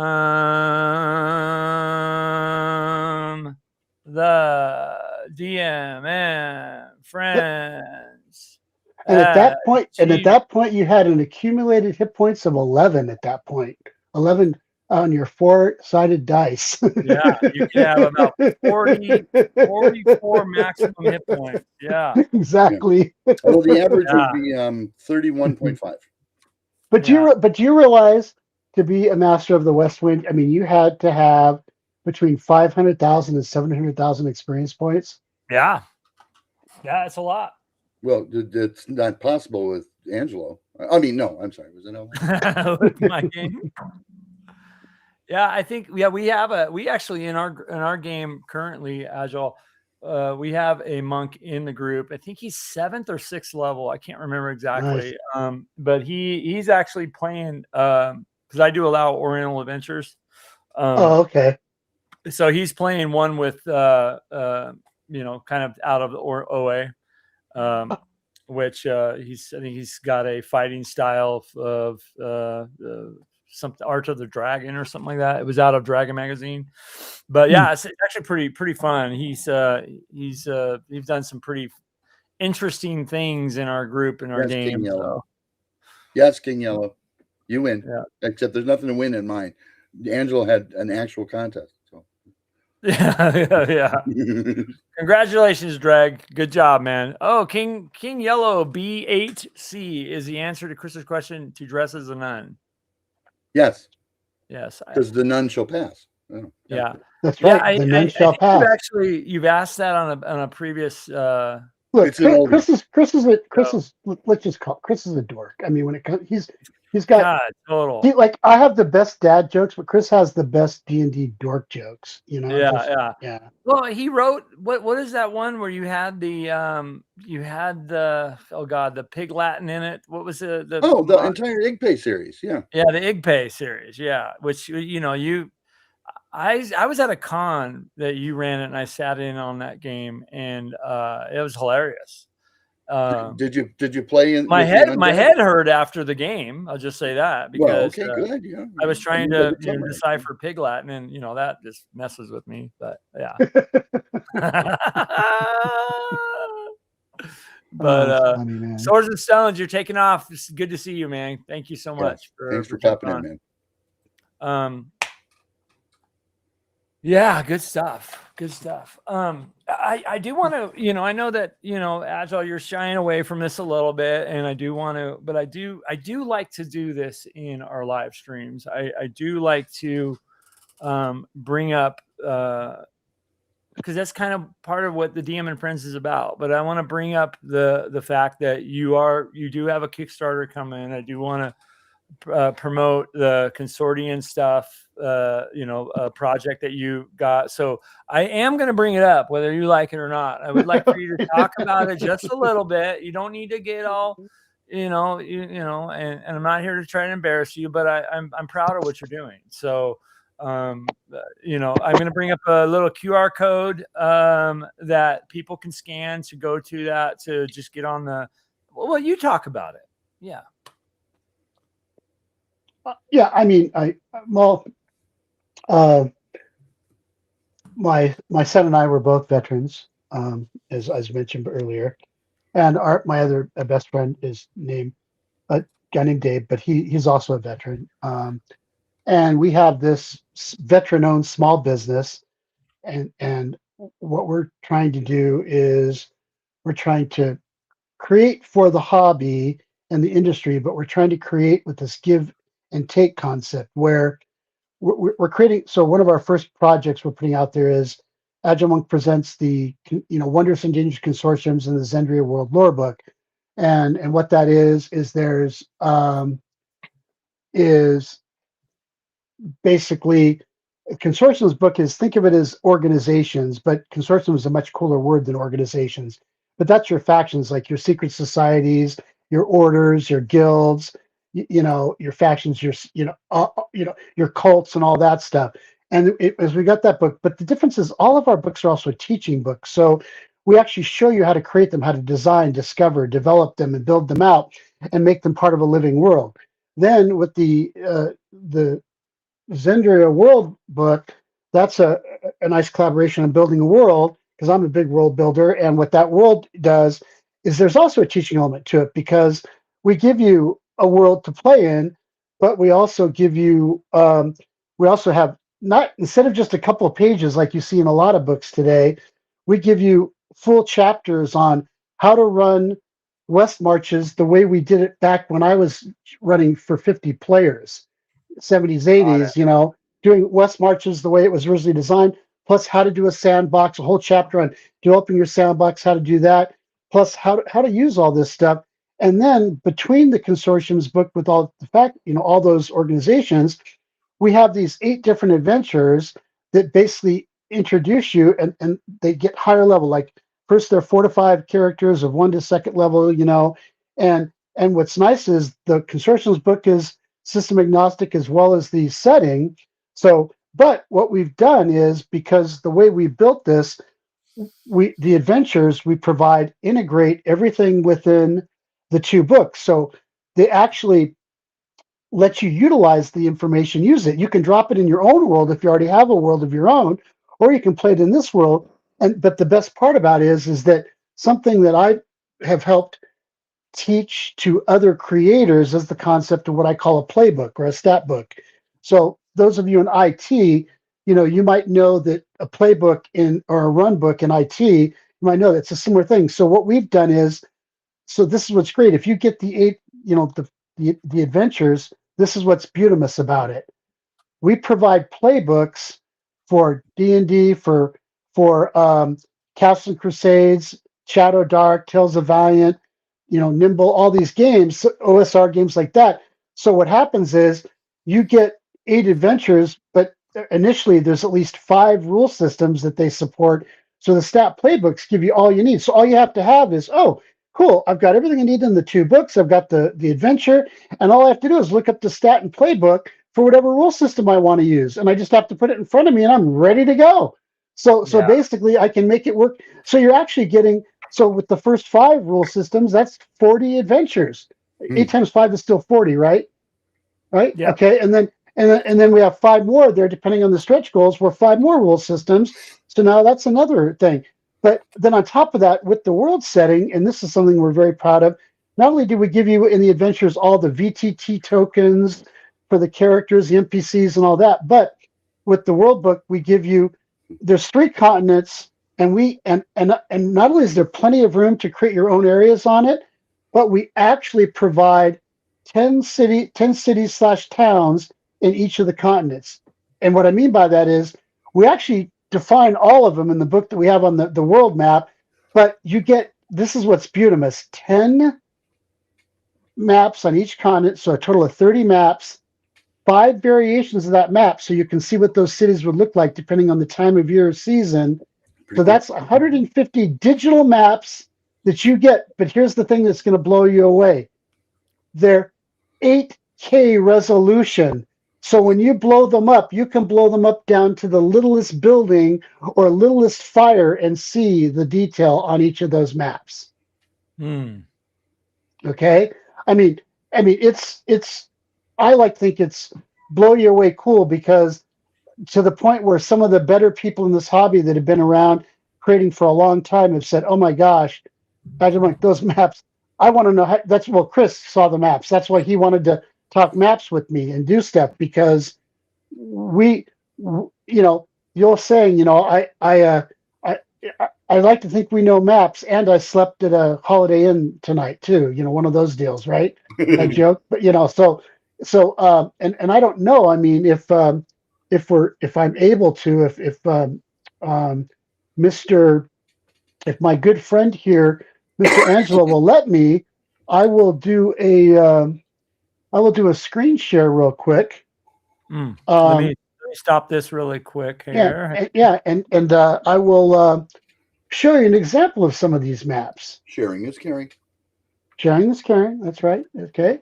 Just because it really makes me happy. So, share entire screen. Yeah. Okay. So, we'll see let me know when we're actually sharing. I don't know if he's doing that. I wanted to also inform your audience, 8K is not twice as detailed as 4K. It is 4 times as detailed. Thank you. Try it one more time. I don't think it took. Okay. All right. Let's try again. Let me see what it's doing here. And 4K is advanced television when you have the high def digital TV. Try again. Here, let's try to share screen. Okay, let me share entire screen. Let me see. Is it sharing now? What's it sharing? Okay. Oh, here we go. Good. Okay, perfect. Wow. So let me. So that's our legal counsel we use for our TTRPGs. Let me get all that out of the way. So I didn't realize I had a million things going on the screen. Okay, here we go. I have an email going to Eric Gaxline. So, all right, I didn't realize I had all this, but hold on, guys. Yeah. Okay, yeah, I know. Let me know when you're ready. I'll hide it. Yeah, go ahead. Okay, yeah, okay. Hold on a second. Gee whiz. Yep. We have all the personal information we need in order to hack all of your accounts. It's all right. Yeah, hold on. Let me just do this real quick. This will fix it. Okay, now I just see some maps. Okay, can I share it? Yeah, go ahead and share. Okay, there we go. So for example, this is a map of Zendria, and as you can see by Zendria, this is a typical 4K map. Pretty nice, right? I mean, Can you all see? Pretty. See all the cool things and locations, and that's more of a Sage-like map and what a Sage map would look like. But now let's talk about what an 8K city map looks like. Can everybody see that city? Oh yeah. Now watch what I'm about to do here for you. Yeah. This is like the picture that Trump showed that guy in Afghanistan. Why are you giving me a picture of my house? Yeah. But do you see the level of detail that you see in this stuff? Can you see that rabbit next to the tree? Is amazing. It really is. I mean, it is. It's awesome. And so you look at and here's all the nice little boats in the water and everything out there. So let me bring up see the little boats and all that and the docks. And so now let me show you another one just because I want to show a couple that I think shadow though. Yeah. Let me take a look here at 1 second here. Let me open up a preview of by the way, for those areas that are in the winter, like this one. Yep. So you can see, check this out. This is actually one of the cities that's in a constant state of winter, which you can see all the details, the hills, the mountains. Can you appreciate the level of detail here? That's awesome. Show me the ice on the water though. Oh, you can see the ice on the water right here. Yeah. Okay. That's actually the ice on the water. That is. It is. That actually is real ice on the water. Breaking at different levels of depth. You can get across, so you can get across on that one. Yeah. Yep, that's right. So it's nice that you noticed. I appreciate that. Let me figure out. Let me do this one here. It's the little things that make me smile. Yeah. Yeah. And so now check this out. I just love. This is a favorite of mine, so I want to show this. Okay. Catheel is a really cool map because Catheel, if you saw the world map, so Catheel is this big mountainous area in Zendria. Right. Okay, here it is, this big mountain. But now this is Catheel with the tops of the mountains cut off on different sections, where you can actually see the underground cities of the dwarfs. Look at the underground cities. And to point out, you see this really cool Colosseum? and how you see it has grates on top. That's because when the earthquakes and stuff happen and the Right. rocks fall, it doesn't kill anybody inside the Coliseum. Just in the streets. Yeah, just in the streets. Isn't that just? No, I it's mean, cool. I like the lighting too. You put in there. I mean, does that just? I hope. I like to think that gives some real verisimilitude to a game, and all these can work in your VTTs and the like. So, this is the kind of. Now you're getting me to geek out, and I'm, so just sharing some of this stuff. I love it. So I just want you to know that there's nothing here that isn't what I would like to say as, high quality and worth it. And just to give you an example of some of the stuff here, let me look at. Let's see. This is an example of the quality of artwork you get on all our adventures. That's really nice. Yeah. Can everybody see that? Yeah. Yeah, I like that. I like the. I lines on his forehead. Yep. So, I think that's something that's really big to us. Just to kind of give you that feel. Let me see here. What else might be fun? I'm just trying to see. Let me look at. I'll try to. Let me move this over here, and I'll grab something else because I love showing. Here's another adventure cover. What do you think of that? Yeah, that's great. Okay. Yeah. And 4 characters of levels 3 to 4. And this is the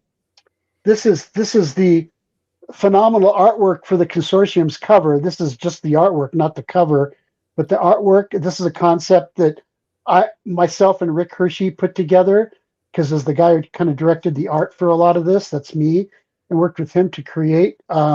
It's really awesome. It's just phenomenal work, and we have such great people that we've teamed up with or done work with ourselves, and we're extremely proud of that. Let me show you just another one because I'm excited of it. But where is it? Hold on.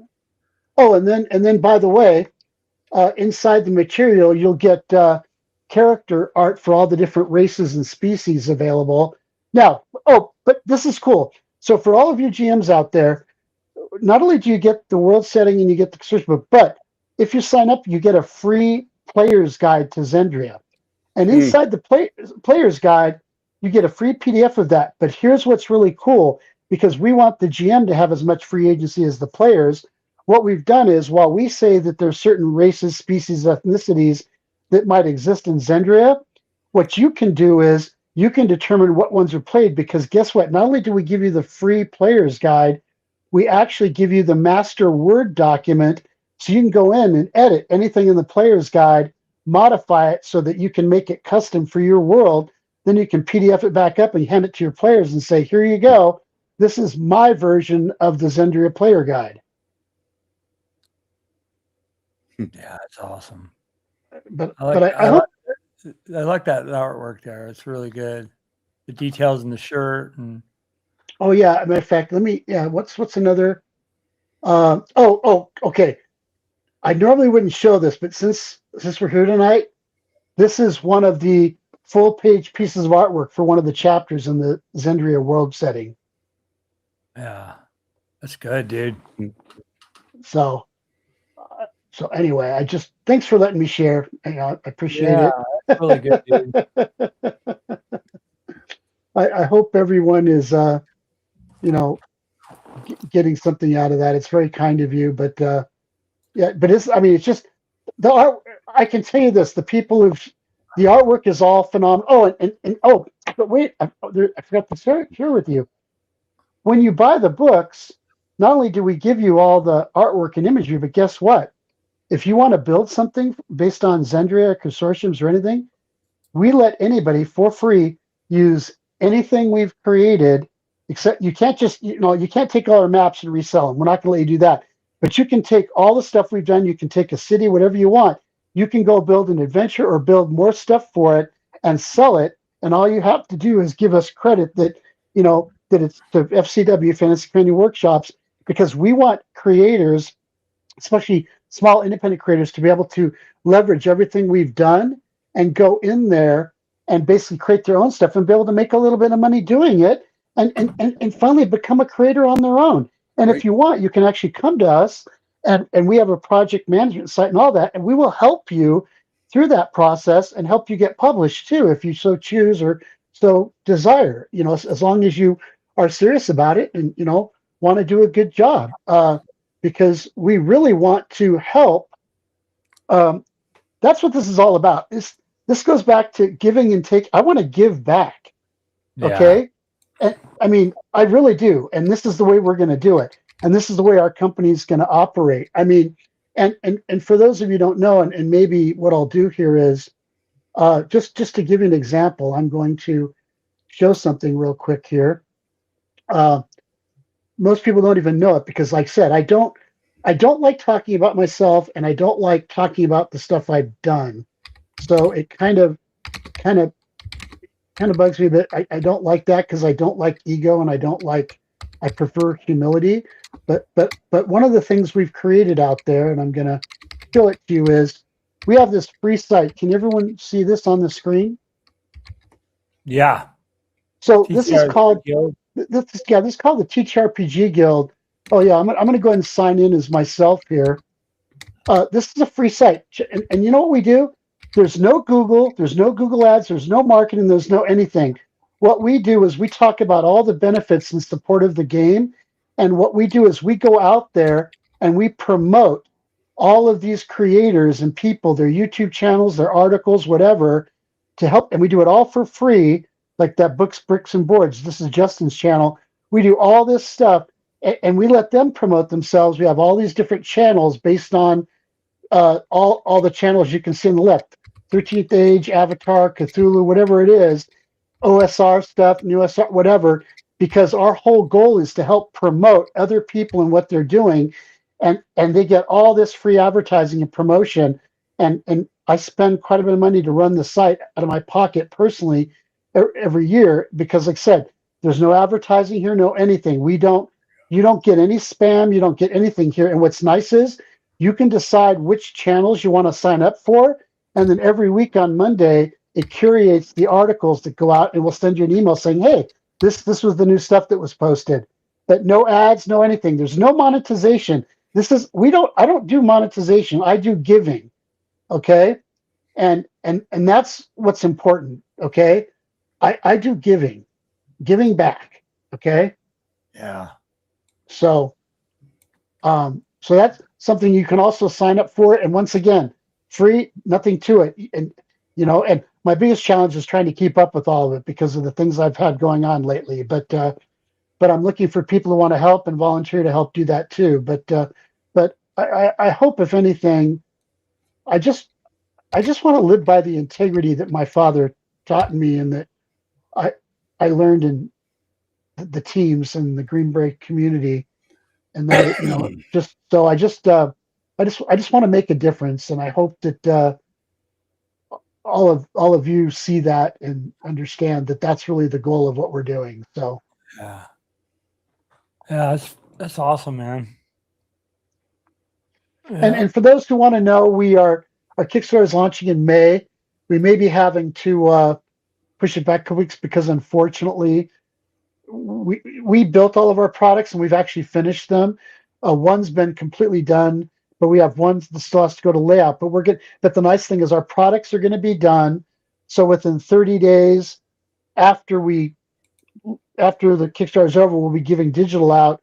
But the books then will go to print. So we're looking to have all of our stuff delivered within 6 months or less, because I don't want to do all that stuff where people say, oh, I've got a great idea, and they spend thousands of dollars marketing a product and thousands of dollars promoting it, and then they say, oh, now give us your money and we'll go build it. No.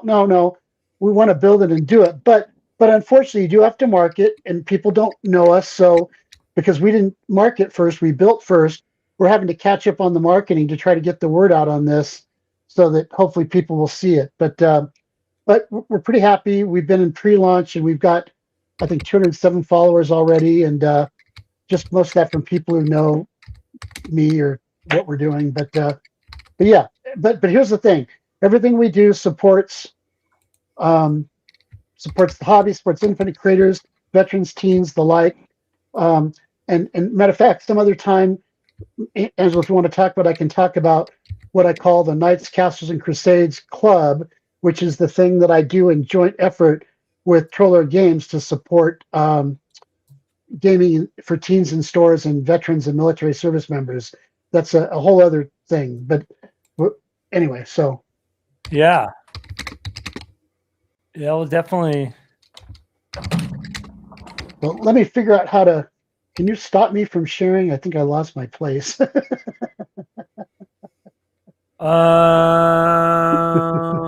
me see. Let me see. I got to go figure out where it is. So, oh, there it is. I just found it. Okay, I can. Thank you, man. I was like, I just found myself. Sorry about that. Yeah, you guys the QR code that's there. That's the link to his Kickstarter that's coming up. Let me see if I can put the actual link in there. Let's see if I can do that. Copy. There we go. Yeah, I'll put that in the chat too. Yeah, good call, Chris. There we go. Yeah. Wasn't hard to find. Oh, wrong one. Oh, did you put? I put the description. Yeah, my bad. Okay. Yeah, sorry. I wasn't prepared to talk about any of this tonight. I was really here to talk about the other stuff. So this show is ad hoc. Yeah. So yeah. Yeah, of course. Yeah, that's the link, guys. To if you need the digital link, and I'll put it in the show notes too. So I'll make sure that goes in there. For those of you guys watching it, not live. Hopefully, I haven't put anyone to sleep. Thanks so much for. Go ahead. I just hope I didn't put anyone to sleep because that would be bad for your YouTube ratings. No. That's yeah. Don't be, and I want to caution people. I was just looking through it myself, which is how I knew the link. But don't be put off by thinking, "Wow, is this complicated?" It really isn't. It isn't. It's layered. Yes. And by the way, to just get into it a little, you can. To get into it a little bit more because you like what you got into to begin with. Now there's another layer, and you can go about 6-7 layers deep on this stuff if you suddenly cannot live without more Zendria, so to speak. But don't be intimidated by the fact that it looks complicated. It's not as complicated as it looks. It really nope, it's not. Yep, yeah. And by the way, we're going to be offering. So just one of the things every one of these books teaches too.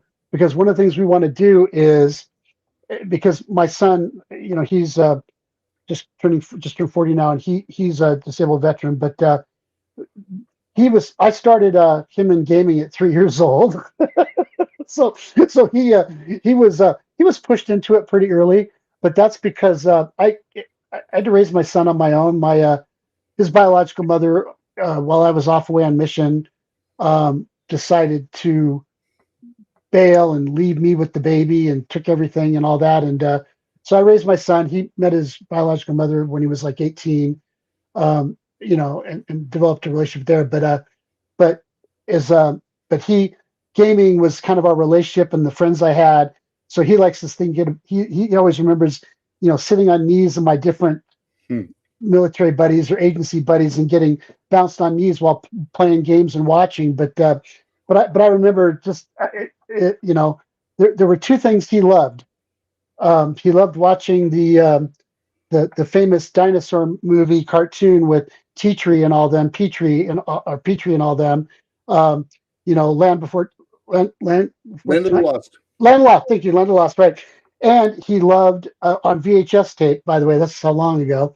And then putting miniatures on the floor and having a ruler and rolling dice and moving those miniatures and battling, at 3 years old and doing that. And it's some of the memories I'll never forget. And and then his evolution into gaming and the writing he's done for Iron Crown Enterprises, stuff he's done, his talents are remarkable. But he runs Shadow Dark every other week. He runs Rollmaster, which he learned from me, because back in my day, I had the original Arms Law, and I used to use some of it in my AD&D first edition games. But he he's just, his evolution in the hobby is been phenomenal, and he's talented as well as my daughter-in-law now. But for all those of you, just so you know, I've since now I've been remarried, and I have the most wonderful wife in the entire world. So God has blessed me with the most amazing woman I've ever met, and we've been together now about 8 years now, and I'm very, very thankful for that. So way to cover. I mean, yeah. Good. Yeah, I think she's sitting in the other room right now. I have to be careful myself. I married a lawyer, so you know. Yeah, exactly. So, but the funny thing is, he loved it because when I got out of the stuff and went into the technology world, I worked with kids a lot, because it was interesting working with kids at church. I became a children's pastor in my non-work hours, volunteer, and I worked with these programs with kids and my son, because it was a way for us to do things. And doing that, I was able to get a lot of the parents to let the kids play these games and stuff, and realize they weren't bad, because they said, well, you seem like a pretty, he's a good guy. He's, and so my son got to enjoy, the church kids did this. So between Bible study competitions, then we played games together. His friends loved it. And one of the memories he really loves to remember is, because I taught him all kinds of games, was having all of his friends over from church. And for those who don't know, there's a game called Blue Max. It kind of came out after the stuff by TSR and all that. But Blue Max, for those of us that are geek like me, what we used to do, instead of just playing with cardboard counters, we painted up miniatures from the 1 to 72nd scale models, and we put them on these stands. So what I did is I had a big gaming table, and we put them on there, and I had this thing, and this was a long time ago, like my son likes to say, back when $1 was actually could buy you something. What I did is they had this competition, because it was a combination of a miniature war game and a role playing, because you could promote your pilots and stuff and rose them up. What they did is they got to come over, and they won $1 for every plane they shot down. So I mean, it was, they just said, oh, Pastor, he's so cool. Let's go over their house and play these really cool games. So of course it was at a time, because at this time when later Magic the Gathering was starting to come out, and just like the Satanic Panic time period, most of the churches were heavily against the Magic cards being in the church, but they didn't mind me taking these games. So I got to introduce these kids to Dungeons and Dragons and all that, because they at least felt what I was doing was teaching them lessons and positive values. Like I said, you'd be surprised what a mentorship and how much you can affect the life of a kid out there. Because I worked with kids that came from abusive relationships, things like that. Matter of fact, I was one of the only people they trusted to talk to. And I had many kids come to me for help and things like that in their lives and stuff. And so between helping them get out of these bad situations and working with programs to rescue kids from bad situations, to getting them into gaming, they loved it. I mean, they finally had something awesome to do. Where were you going to run into at a con next? Have we had the discussion? Well, here's the thing. I don't know yet, because for those who don't know, I don't really talk about, but I'm under some medical restrictions on flight travel right now because of some pretty serious injuries that came about from a surgery from some of my military stuff and chemical exposures like that. But then they did some additional damage to my spine, and I have restrictions, so I can't literally be in a car for more than an hour right now. Oh wow! Okay. Yeah, and I can't fly right now. So matter of fact, while some of this has been going on, my son's been the one going out to things for us to check in or look at things or see things. Matter of fact, he was kind enough to cover for me and went over and got Margaret and Tracy Hickman to sign the Dragons of Fate, the new novel, do the signatures on it for me because I couldn't go to get the autographs. So I got all that done for me, which was really awesome to John, because they know who I am. Okay, I'm not supposed to say that. Sorry. Yeah, to AgileMonk, they know who I am personally. So he was able to get that done for me, which was awesome. So yeah, that's super cool, man. Because I'll set you up with a copy of Fuzzy Heroes, which is a great way to get kids playing miniatures and role playing. Exactly. And by the way, Brass Monkey, if you're talking about Kelsey Dion and her wife Jessie, yes, Angela needs to get her on. Those two people are salt of the earth human beings, but Kelsey is humble, beautiful, wonderful, kind. She's lived the old ways, the new ways, but the truth is, she just cares about the hobby, and she deserves every bit of what she's done, because you know what? She did her time. She worked hard. She paid her dues. You know, she's. I will never have anything but awesome things to say about her. So if you can get her on the channel, that would be wonderful. She's always really busy right now because of the big successful Kickstarters. Her business is really between a couple million here and the last one being, she's doing really well. But you know what? She's a great kid and she deserves it. So if you can get her on, I think that would be awesome. Yeah. Well, yeah, I don't personally know her. So yeah, put a good word in for me. We'll get her on the show. Okay, maybe I'll see what I can do. So yeah. Shadow Dark. Yeah. Yep. I was going to ask her. Well, but let me explain something. No, but you need to understand something. She can talk AD&D really well too, though. Oh no, she don't be confused, folks. Her roots come from, her roots, even as a kid, and she played with Gary and stuff. She comes from the mindset of that. So I want you to know she can talk the talk and walk the walk, old and new. So I was going to go up to her and ask and introduce myself and ask her. That's what I was doing at Page. It was just, networking and stuff like that. And I was going to, but she was busy the whole time. People were talking to her and stuff, and I didn't want to be rude. So, hook it up. That'd be awesome. Yeah, she was one of the people on the list I'd like to get on the show. Although, frankly, Monk, you never pay your dues. The best thing you ever do in gaming should be the very next thing you do, and you were as good as the last thing you did. I had to have that conversation with all of the old TSR guys I ever worked with. You're as good as the last thing you did. So there's always room for more. Well, woo, man.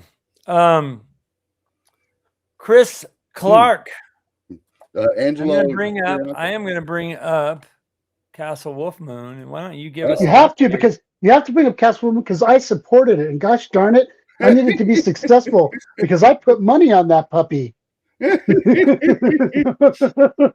and actually, no, the Kickstarter only starts on the 5th of May, but you maybe are on the watch list. I'm not sure. I don't know. Anyway, I'm on the watch list, but I've already. What I'm saying is, I've already put aside the funds. I see. Well, and I appreciate that. Yeah. This is the first campaign that I ever ran when I first learned to play D&D, and it has grown through 5-6 iterations since that time. And the 5th iteration, not the very last one, but the 5th iteration, I was privileged to have Mr. Gygax, Gary himself, work with me on several of the modules. Now, originally, it was only going to be 3 adventures. It was going to be Challenge of Arms, Ritual of the Golden Eyes, and then Castle Wolfmoon. But Castle Wolfmoon needs a diet, I guess. It got huge. It wound up being, by the time I was done with it, it was 170 some pages. And so Gary said, well, send it over. We're in a little bit of a lull now for Legendary Adventure, and let's take this time and I'll finish up my aspect there. And then you and I will be square on that stuff. So I sent it over, and it came back, and it was like 96 pages more after Gary had it for 10 days.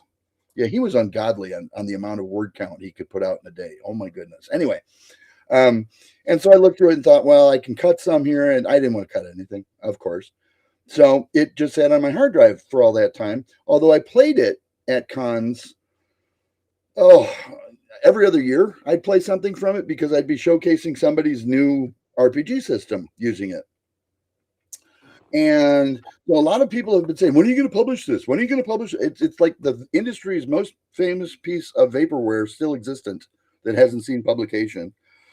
And it's about 40 years in the making. It will be 7 full books and some god-awful page count, like 1,400 between the 7 books. months of campaign play if you meet twice a week at 4 hours a session. So yeah, it's big. And I think it has a nice in-depth amount of lore to it. I learned that lesson that AgileMonk will teach you very handily if you back his Kickstarter, that the organizations that exist in whatever world you are painting are critical. And so there is a whole bunch of guilds and things that are involved that nobody knows about to begin with. But as you go through the adventures, you find out. Chris, you've got a lot of depth in that, and this is not being critical, but the truth is, Gary could produce content like crazy. Oh God, yeah. And so like you said, I use this term just because people are familiar with it, but it could get very bloated very quickly because it could just grow and grow and grow and grow and grow. So I totally hear you. I mean, well, it looks like the first adventure will probably stay at about 128 pages. The second one will be about 128 pages. The third one, I tried my best. It's only going to be about 60 pages. And that's one that I added in between because I wanted one last bite at that apple for Castle Wolfmoon before finishing it up, which is the Cataract adventure that I actually pre-released a version of about a year ago. Although there was only 100 of them and it was just a pre-release. So it's going to change. And if you got one, great. And if you didn't, you won't find one. So, but yeah, Castle Wolfmoon's going to wind up being 3 full books. The first one about 160 pages. The second one might be as much as 400 pages. Are you serious? Yeah, because it contains a number of extraplanar adventures. There are ways to visit a number of other planes from within the castle due to the builders behind the castle. And I don't want to give away too much, but yes. Oh my God! I didn't realize it was going to be that big on the second one. Well, and then the denouement will probably be about 200 pages again, 190 pages right in there. So, but yeah, and by the way, depending on what you want to, contribute when we get that far, depending on whether I can talk you into it or not. Well, I definitely want to help and get some stuff to you. I just got to understand better what you want because, no offense, but I need a little more than certain vagaries because it helps me know what to do and create. But the nice thing is, I just want to do some stuff on our team over here and just give it to you. I just want to donate it to the cause. I get it. Well, but I want to make sure that whatever it does for me, it does in like measure for yourself, sir, and your company. This is the thing. I invited a number of people to put submissions in for Castle Wolfmoon at the very last minute, so to speak, because I want everyone that didn't get the chance to be able to say that they worked on an adventure with Gary Gygax. That's pretty awesome. That's pretty awesome. Yeah, and honest to goodness, we're adding about 200 pages of material from submissions as well. So holy cow, yeah. There are unique things you can do that we have discussed, and we'll talk more about that in a private line later. But yes, yeah, there's all kinds of room for people to put things into Castle Wolfmoon that it does not currently have. And Angelo is actually making a submission himself, so can't wait to see it. Yeah, it's ready. Okay, you sound really confident. It's ready. That's a little. I have to make one. I have to make one more tweak. I just looked at and I'm like, oh, okay, I got to change this. Well, I'm going to send it not just through my edit, but through 3 other editors too, right? Oh, why am I editing my own stuff then? I have no idea. Oh, I thought I was going to. Hey, for those who don't know, I think I'm going to give you a link here. I think it'll still work. Is this still working? Oh, come on. I'm trying to see. That's Castle Wolfmoon in a nutshell. Yeah. Oh, why is it? Let me see what's going on. And you guys, this is the QR code for that. And I'll put the link in the show notes and in the chat right now too. But this is the Castle Wolfmoon. And in fact, I believe if you're on the watch list, you'll get to see. We have all of the covers for all 7 books done, and they will be releasing those one at a time for people to gawk at over the next week or 2. And then hopefully I'll have some more of the art in, which they also want to start putting up. But they're all about the art. So. But for those who, but for those who, for those who don't know the history about Legendary Adventure, okay, I'm going to put in since I can't get the other one to work, I was going to give a link, but it's spelt this way. Okay. Because so you know what Chris is talking about. This is you can look it up. You can look it up on Wikipedia, but there's a lot of people who've reviewed it. It's from like 1999 originally. But you should take a look at it because it was one of Gary's other games, and it's where a lot of what Chris is talking about. It's pretty cool. I think you'd like it. I love the system for mysteries. If you want to run mystery RPG, nothing is frankly better than Legendary. Right. But it had its own unique. It definitely had its own unique, flavor to it. I guess is a way to put it. So, but so just look at that. And but we have to take time to call out Brass Monkey tonight. The guy always cracks me up.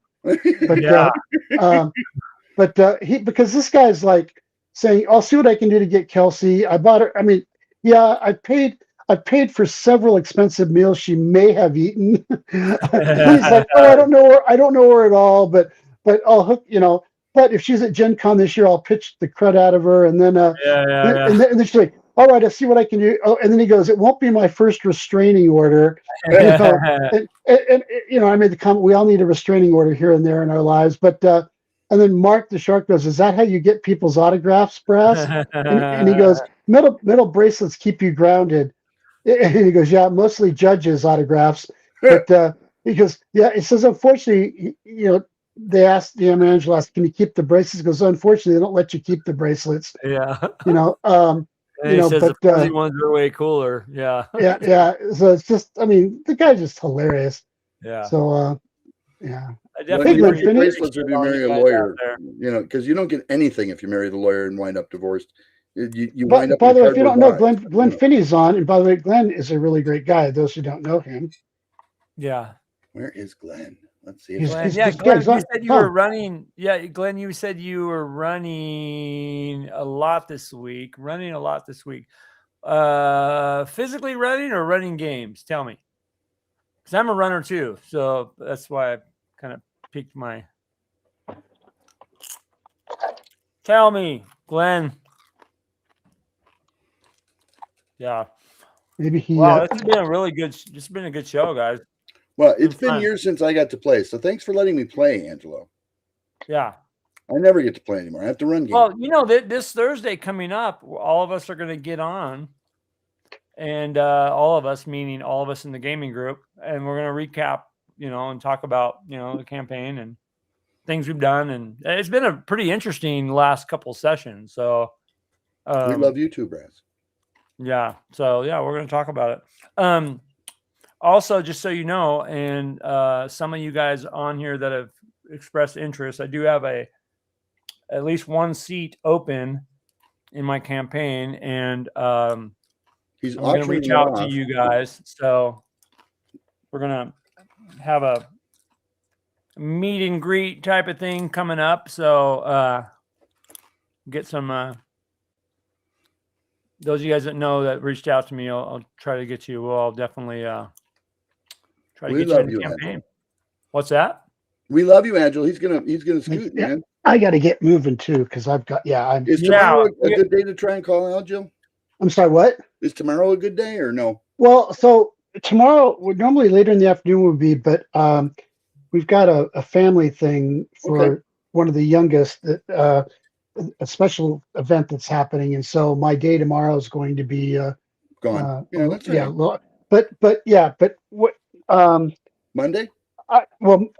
So I'm working with the Rollwise guys on something Monday night. I'm obviously working Monday, but Tuesday, I believe Tuesday evening should be good because I actually have my wife's got some church things she's doing Tuesday evening, and I'm supposed to be home working on stuff I need to get done. So that would be good in the evening. I have sometime next week, and I have to make sure that it's not. It might be Wednesday. I have to be out in Ohio on Wednesday, and we drive, which might mean leaving Tuesday. So we'll see. And it's just a quick 3-day out to Ohio and back to a warehouse. So. Long I'll tell you what, we'll close. You guys will figure out the schedule. I'm going to close out the live stream. Close us out, because then you guys will have stalkers, so they're all going to know what you guys are doing in the next couple of days. Yeah, exactly. Right. Yeah. We don't want to do that. I'll be at the 7-Eleven at 3:45 p.m. Chris was about to say that. He was going to give the address of the 7-Eleven. I'm going to be floating down the Red River. No. Yeah, you guys stay on after. I'll stop the live stream and then stay on. You can kind of chat about that. But I do want to say, you guys, thank you so much for being on. Yeah, I'm glad we didn't interrupt my dinner. Yeah, it's down here. But it's on this Monday coming up. We do have Meyer coming on, and we're gonna geek out on some Greyhawks, so that'll be fun. But thank you guys so much for coming on tonight, all the chats and all the sharing, and Agile, thank you so much for coming on and talking about some of your story and the things we talked about earlier. Chris, thanks for jumping on too. And DM Greg tried to jump on from the con, and I guess he couldn't. He just messaged me his Wi-Fi was messed. I don't know, something was going on. He couldn't get on. That's why you saw him blurb in and out. But anyways, another hangout session in the books, and I appreciate you guys all. Thank you, and game on. Take care, everybody. See you all next time.